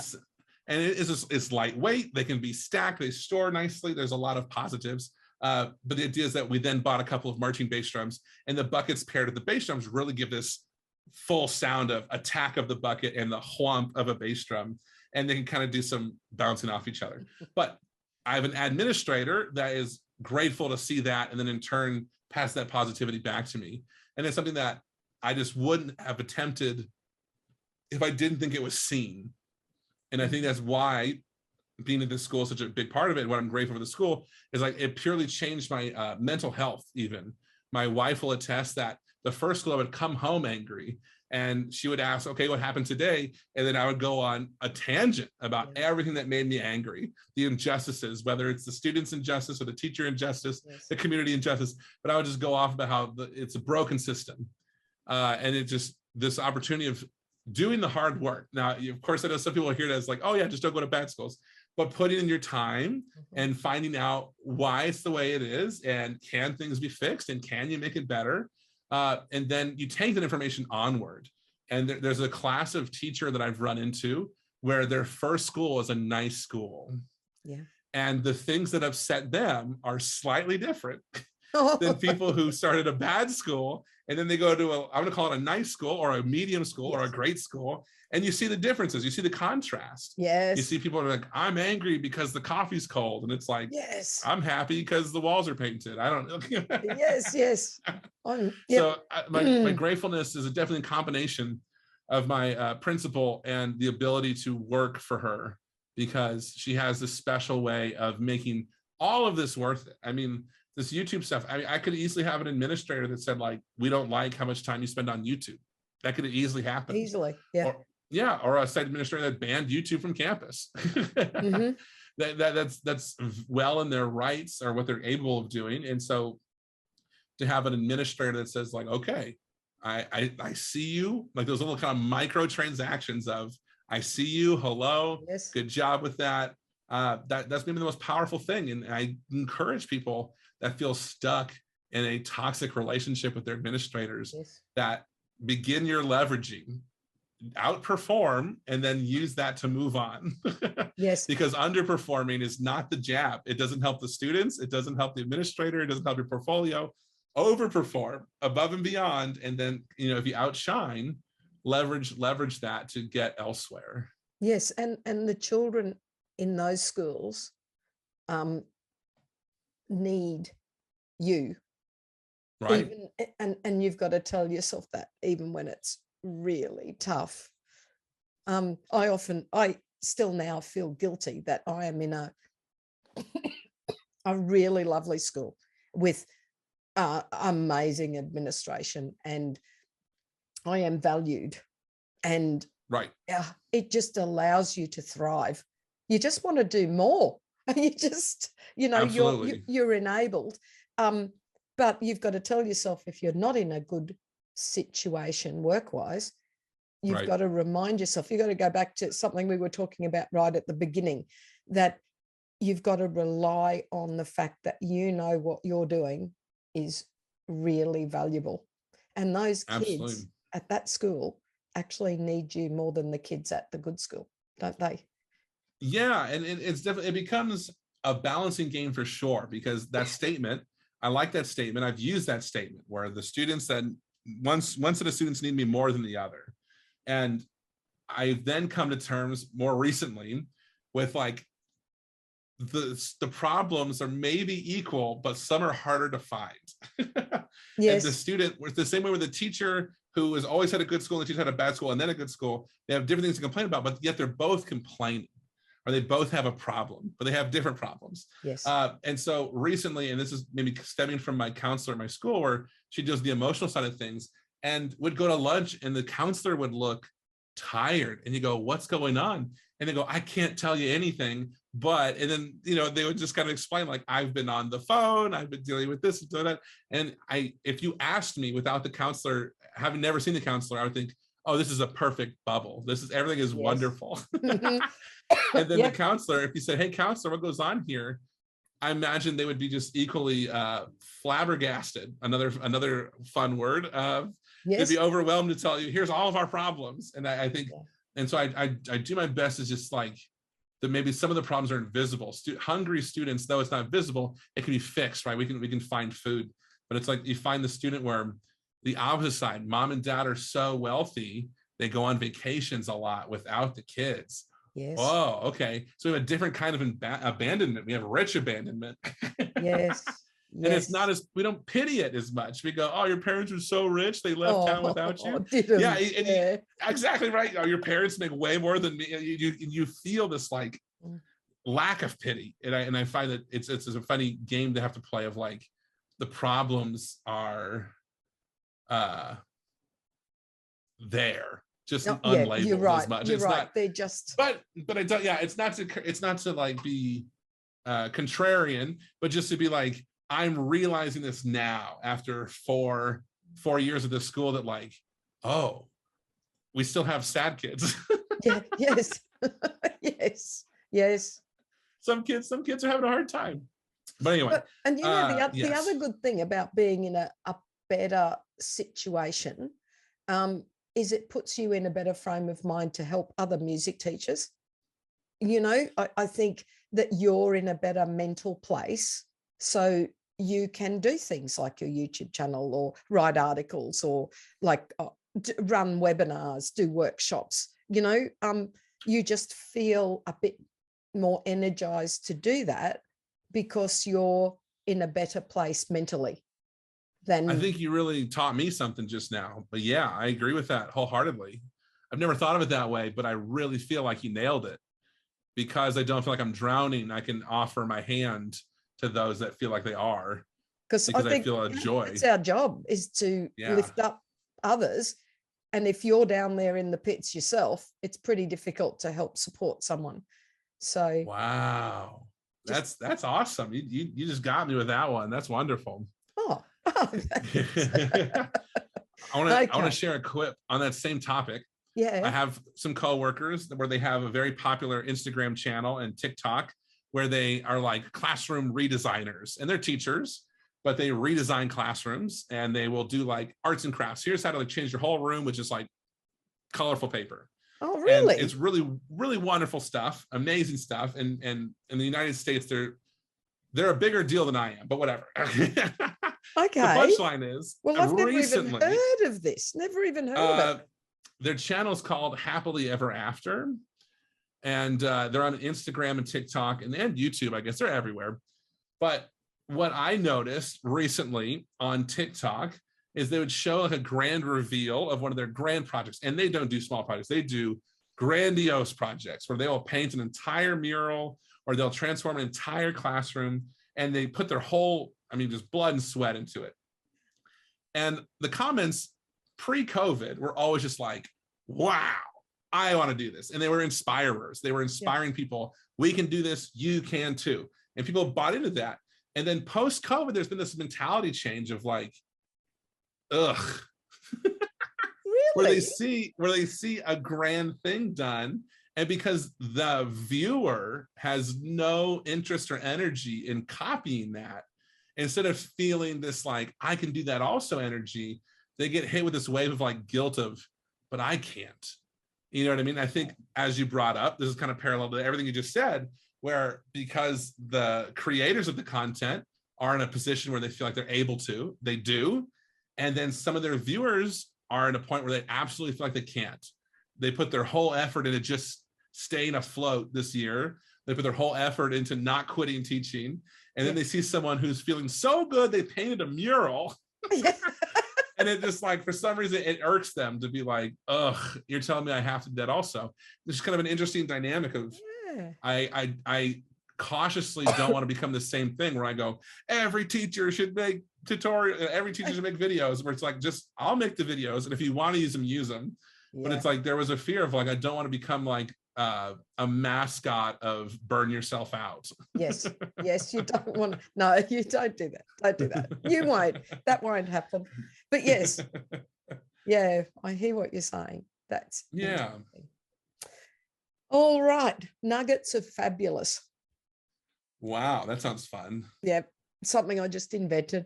Like listening to other podcasts, they'd say, oh, what's your little nugget of what? And I thought, no, let's make it nuggets of fabulous, where you can just pick some ideas, tips, tricks, resources. It could be a book, it could be a whatever that you'd like to share with people that are listening. And I joke, it could be like 3 listeners, it could be 10 listeners, it could be 100, but whoever. Now, obviously, you're not allowed to say your own website, your own YouTube channel, because we've already covered that. That is definitely a nugget of fabulous. So we want more on top of that. What would you recommend to other primary music teachers? Fun. Wow. I have some website tools that I love very much. And I think it maybe only applies to people who are trying to copy music. Like when a student comes into your classroom, they go, I want to learn a song, or have you heard this song? Like a movie comes out, they go, I want to do something from that movie. Chordify.net is a website, and it's chord as in like a guitar chord, and then it's IFY.net, chordify.net. You put in a YouTube video and it will tell you the chords to the song immediately. Oh, wow. Immediately. Oh, I know. Like that. Oh. And it's like the student will walk in the room and they'll say, have you heard? And they'll say the song from Turning Red, the last Pixar movie. And I'll say, no, I don't know that song. And they go, well, it's a great song. And I go, okay. So then I pull up a YouTube video of said song. I go to chordify.net. I throw it in and I click do it, like, convert it. And it will show you all of the chords. And when you press play on the video, it'll track with a box what chord is about to be played and what chord is being played. So then I can go to my piano and play the chords, or ukulele and play the chords. And the students go, wow, you know that song. And it's like, yeah, I don't really know the song. But then I'm playing along with it. And so part of my speed with creating these Boomwhacker videos is that chordify.net would tell me the chord progression to every song that people have requested. So they say, oh, I really want Someone to You by the Banners. I've never heard that song before. But if I go to chordify.net and I type that in, it goes, here's the chord progression. And I go, easy peasy. And I go to my keyboard and hammer in the chords, and I've never had to hear the song before. And without even learning the song, I can make the video explaining how to play the song. Oh So, my goodness, that was gold. I love it. Good. So then on a lesser scale, TuneBat, TuneBat, TuneBat is a website where you can put in any song. And so again, if someone says, do you know this song? And it'll tell you key signature, it'll tell you tempo, it'll tell you basically all the metadata of a song. It'll tell you who wrote it, who's the producer, and it'll tell you what songs are like it. It gives them a grade on like danceability and groove, and does it do this, do that. And so anyway, those two websites have been kind of my go-tos for if a student comes to me and blindsides me with, do you know this song? Yeah. Those two websites will give me everything I need to know to essentially perform it almost immediately, and have them go, wow, you do know that song, even though it's just chords and a couple of lyrics maybe. But those two are my favorite go-tos. Oh, they are fabulous. And I hope that, you know, it could work out for somebody else. So the cool part is Chordify will transpose. So if a song is in C sharp and you want it in C, you click down and it just changes the whole song into C. Better. Insane. It's insane. And so that's part of my speed of like, I don't know, probably a third of the songs I made Boomwhacker videos for, but Chordify would go, oh, it's a C chord. I go, sweet, I can play a C chord.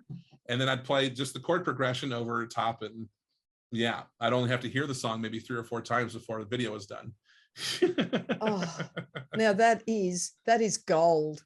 That is gold. Perfect. Oh. I'm glad I fit the bill. I'm glad. Oh yeah, no. They're certainly nuggets of fabulous. That's amazing. Okay, now we talked about earlier that we're having to sort of fight for our existence and the value of our existence. You know, I've got my social media channels. I'm always putting out quotes and links to research, and you know, but the problem is I really think I'm preaching to the converted. I have a fairly big network. I love my network, but most of them, they don't need convincing. They're my network because they're my peeps, you know? Right, 100%. They feel me. So how do we advocate for our profession? Now, I think you've sort of answered it through this and through your performances. You were talking about your buckets. Sure, you know, your absolutely. bucket drum line, and what you have to do is you outperform. You show what you're doing in your classroom, and you get that on display somehow. You show the joy of the children, etc. So have you got other advice around how we can sell the value of what we do to people that don't believe in the value of what we do? Absolutely. And I think a big part of it is we want to change the whole, and maybe both of our cases, we want to change the whole country, or we want to lift a large group of people up. Mm-hmm. And the reality is that the greatest impact you have is your immediate community. And I do mean like the streets and the neighborhoods surrounding your school. The greatest impact I've had is our successful concerts. Yes. Because then the word of mouth becomes these, they go, wow, that concert was cool. I want to make sure with the next concert. And so what I would do is change who I invite to my concerts. Yes. So for instance, our school has gotten accustomed to inviting the mayor to our school. Now, do they show up all the time? Absolutely not. But the 3 times they've showed up, they go, this is cool. This is nice. Good. Yeah. And then they go, okay, well, don't forget us. The next time, you know, someone's saying we're taking education money, please remember how cool, what a great time you had here. Mm-hmm.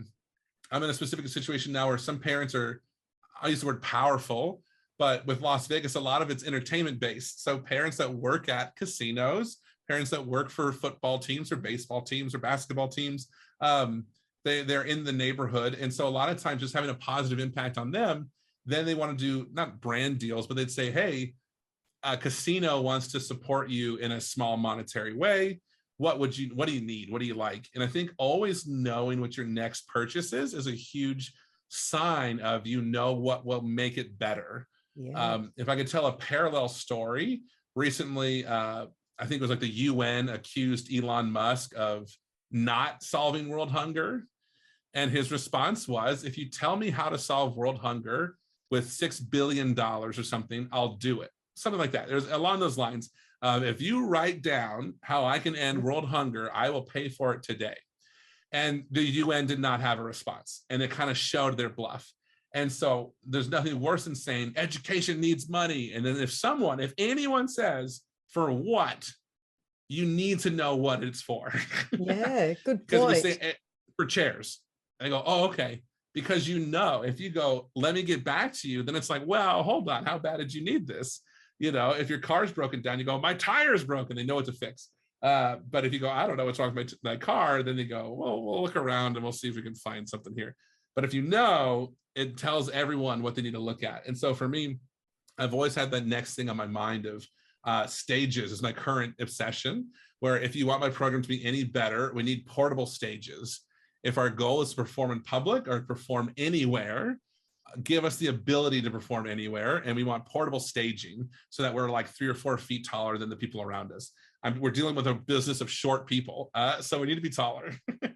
Yeah, I love it. It's a fun, quick fix because I can't raise my salary. I can't change much about the school system. But if I say, what would make my job easier or better or happier? I have a very fun light on my wall in the classroom, and the light is sound reactive. And it was I think it was a $50 purchase, but it outweighs what I get out of the students by far. It was worth $50 of, money that could have gone to a xylophone or a drum or a bucket or sticks. And it went into a light where every time students walk in the room, they go, oh.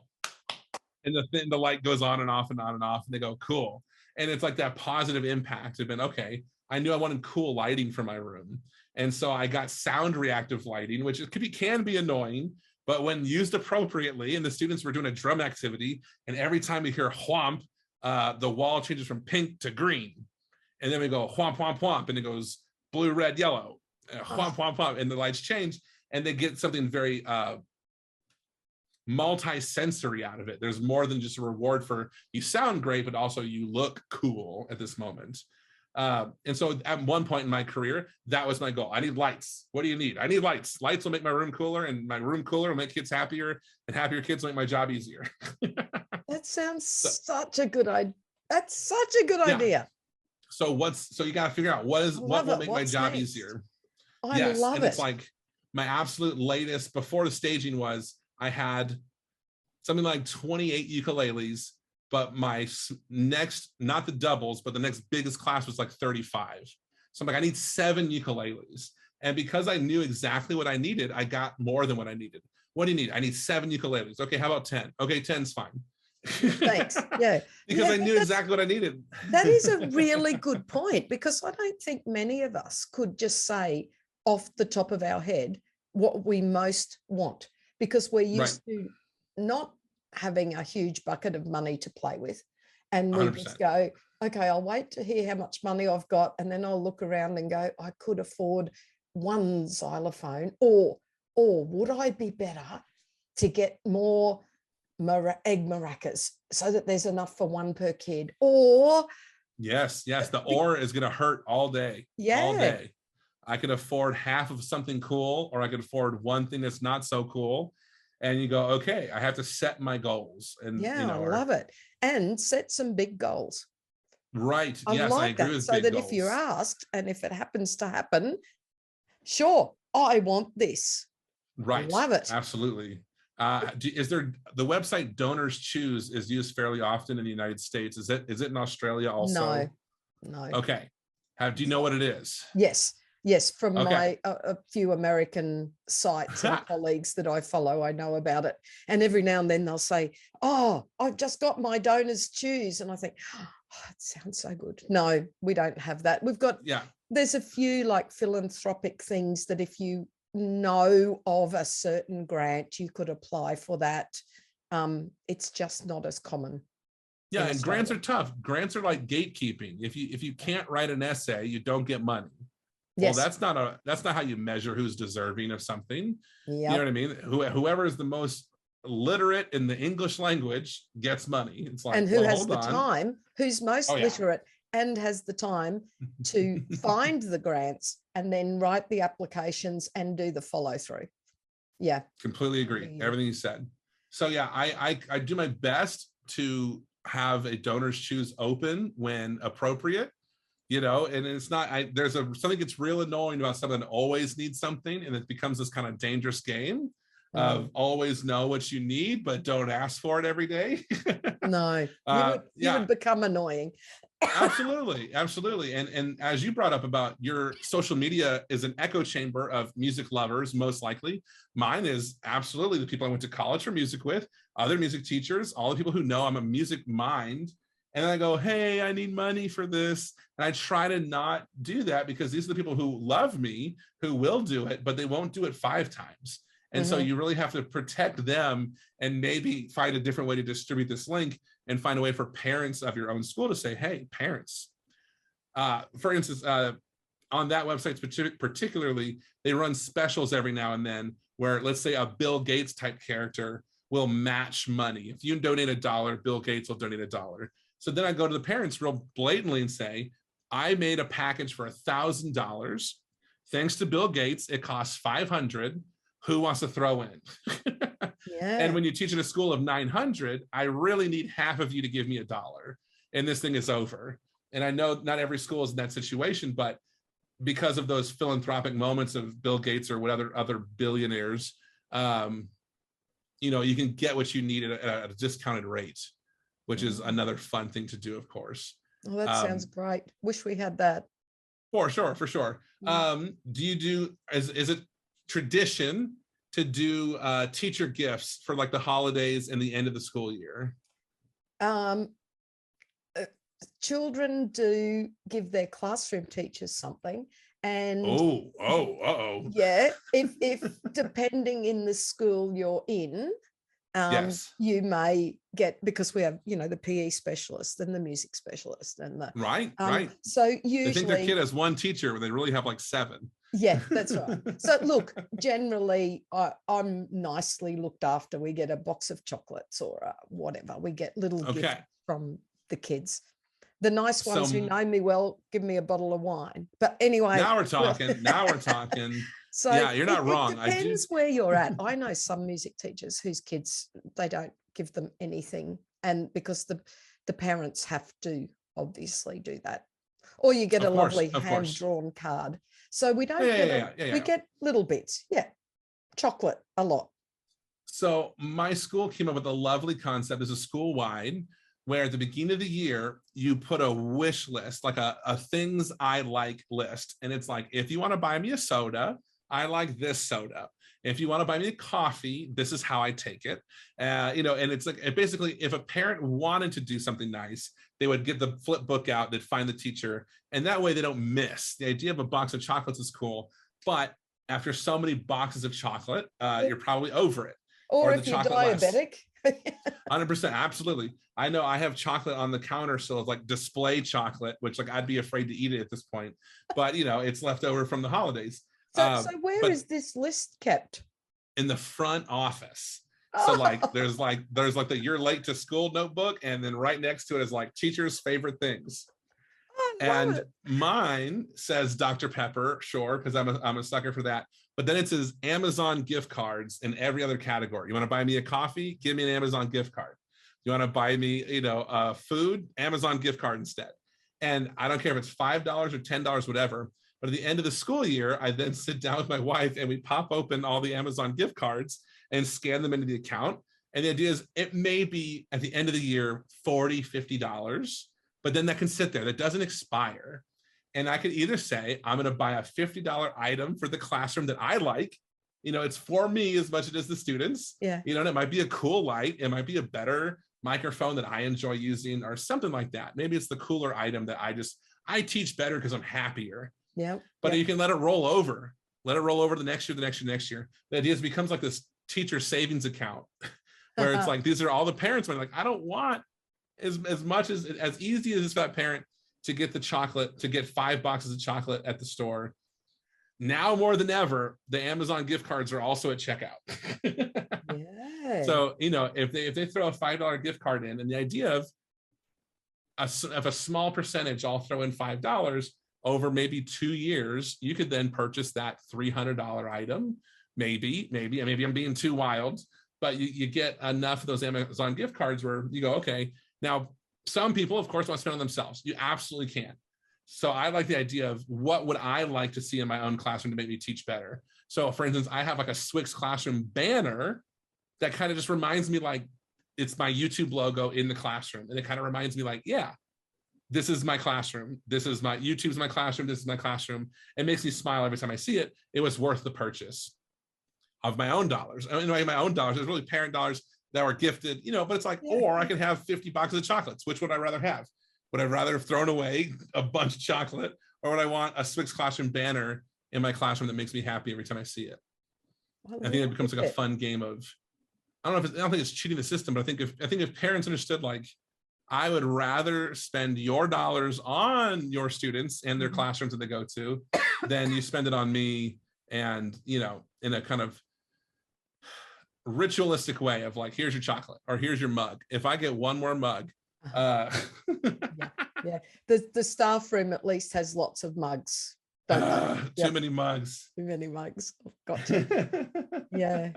So basically, concerts and inviting people, if we just loop back around to the inviting people, advocacy, inviting people and showing them how amazing. 100%. And you might not get the mayor, but the next thing is that your local news outlet needs a positive story. People are shot on a daily basis in my country.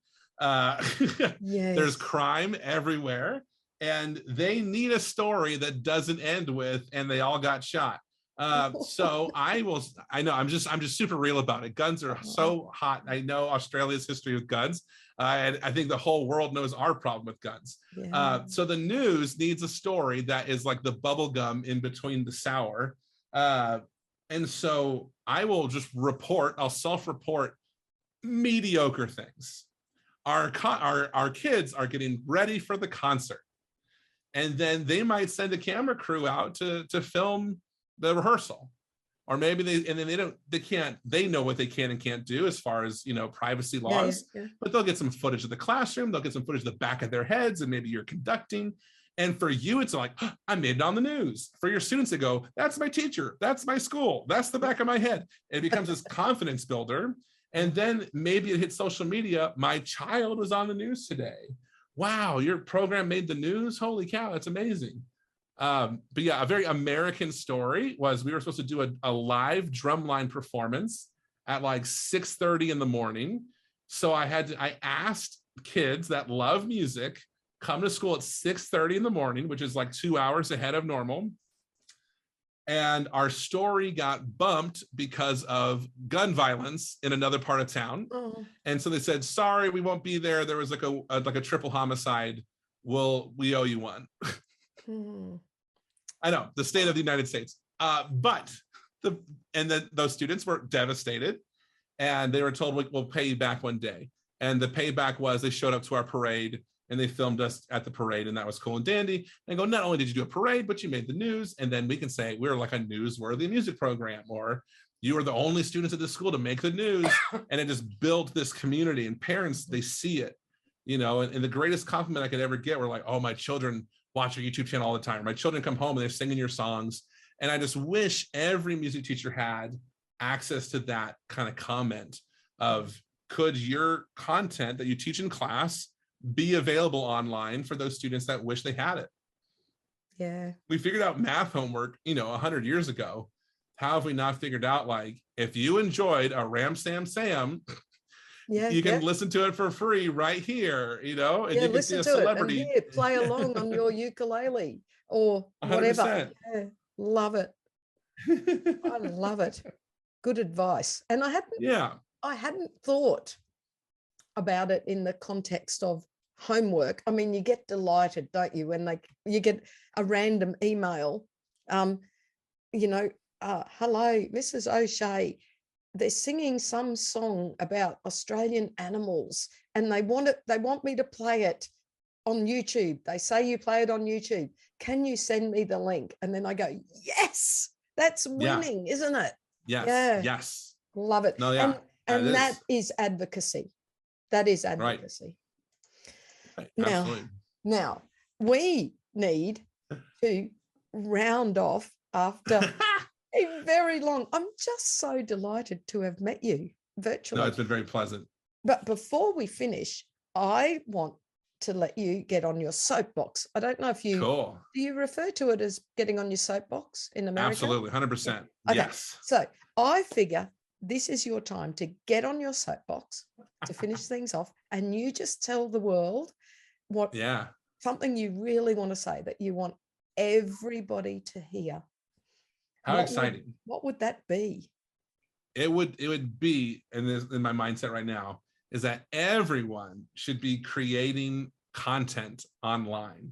And I know that's a wild concept because it seems a little scary at first, but everyone has the home run lesson that they do when they know they need it, right? Everyone has that Halloween lesson the students never forgot. Everyone has that one holiday song, or maybe they have that one wintry song or summer song, and it just, every year the room goes crazy for it. Yeah. I wish every teacher had a way to bottle that and figure out how to share it with the world.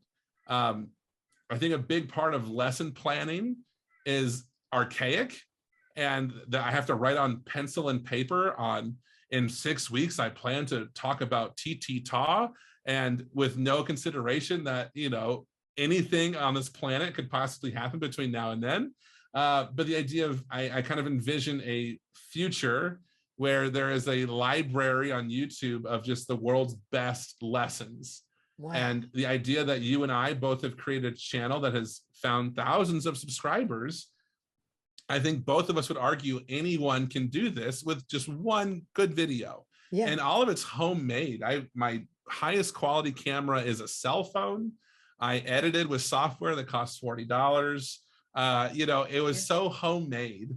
And I wish every teacher, instead of seeing it and going like, I will use this content and that's it, I wish you would use it and then, yes, and can I provide my best lesson? All these creators that exploded, and I'm one of them, that exploded during the quarantine, were just regular teachers beforehand. And we still are regular teachers. There's regular teachers that wouldn't stop working after school. But I wish every teacher would find a way to kind of canonize their lesson on the internet. And of course, there's a way to get paid for it. I think everyone deserves to get paid for the work they're doing. There's websites like Teacher Pay Teacher in the United States, where you can basically, sell your items at a very low rate, because the idea is you're going to sell a lot of them if it's a good product.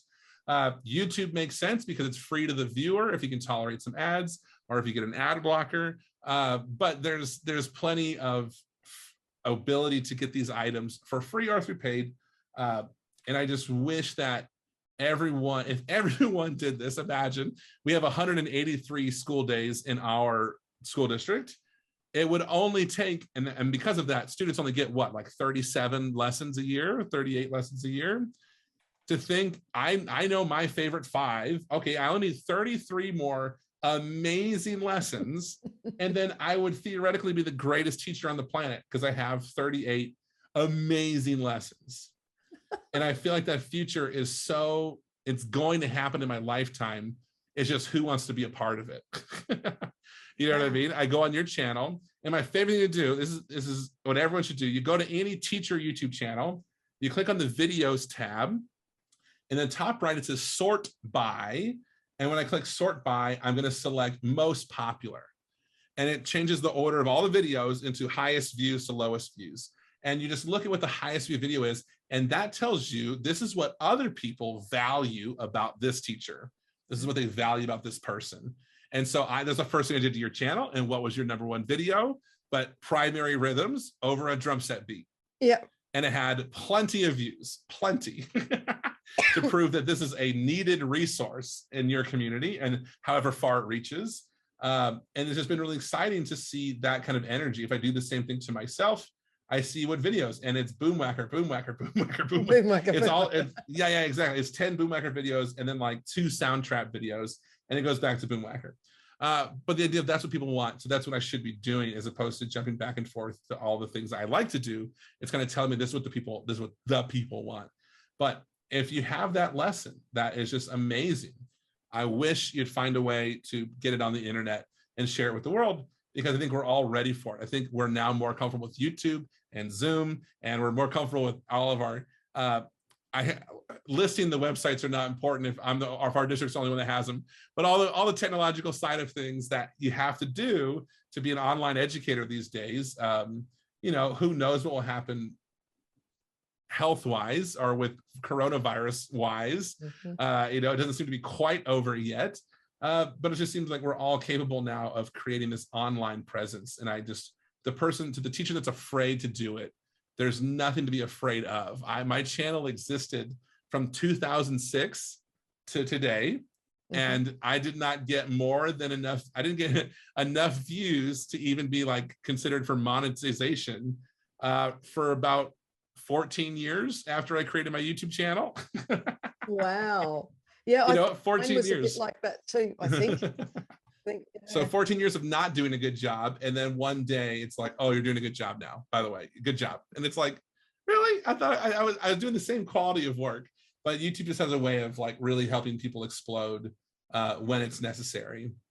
But yeah, my call to action for everyone would be to make online content.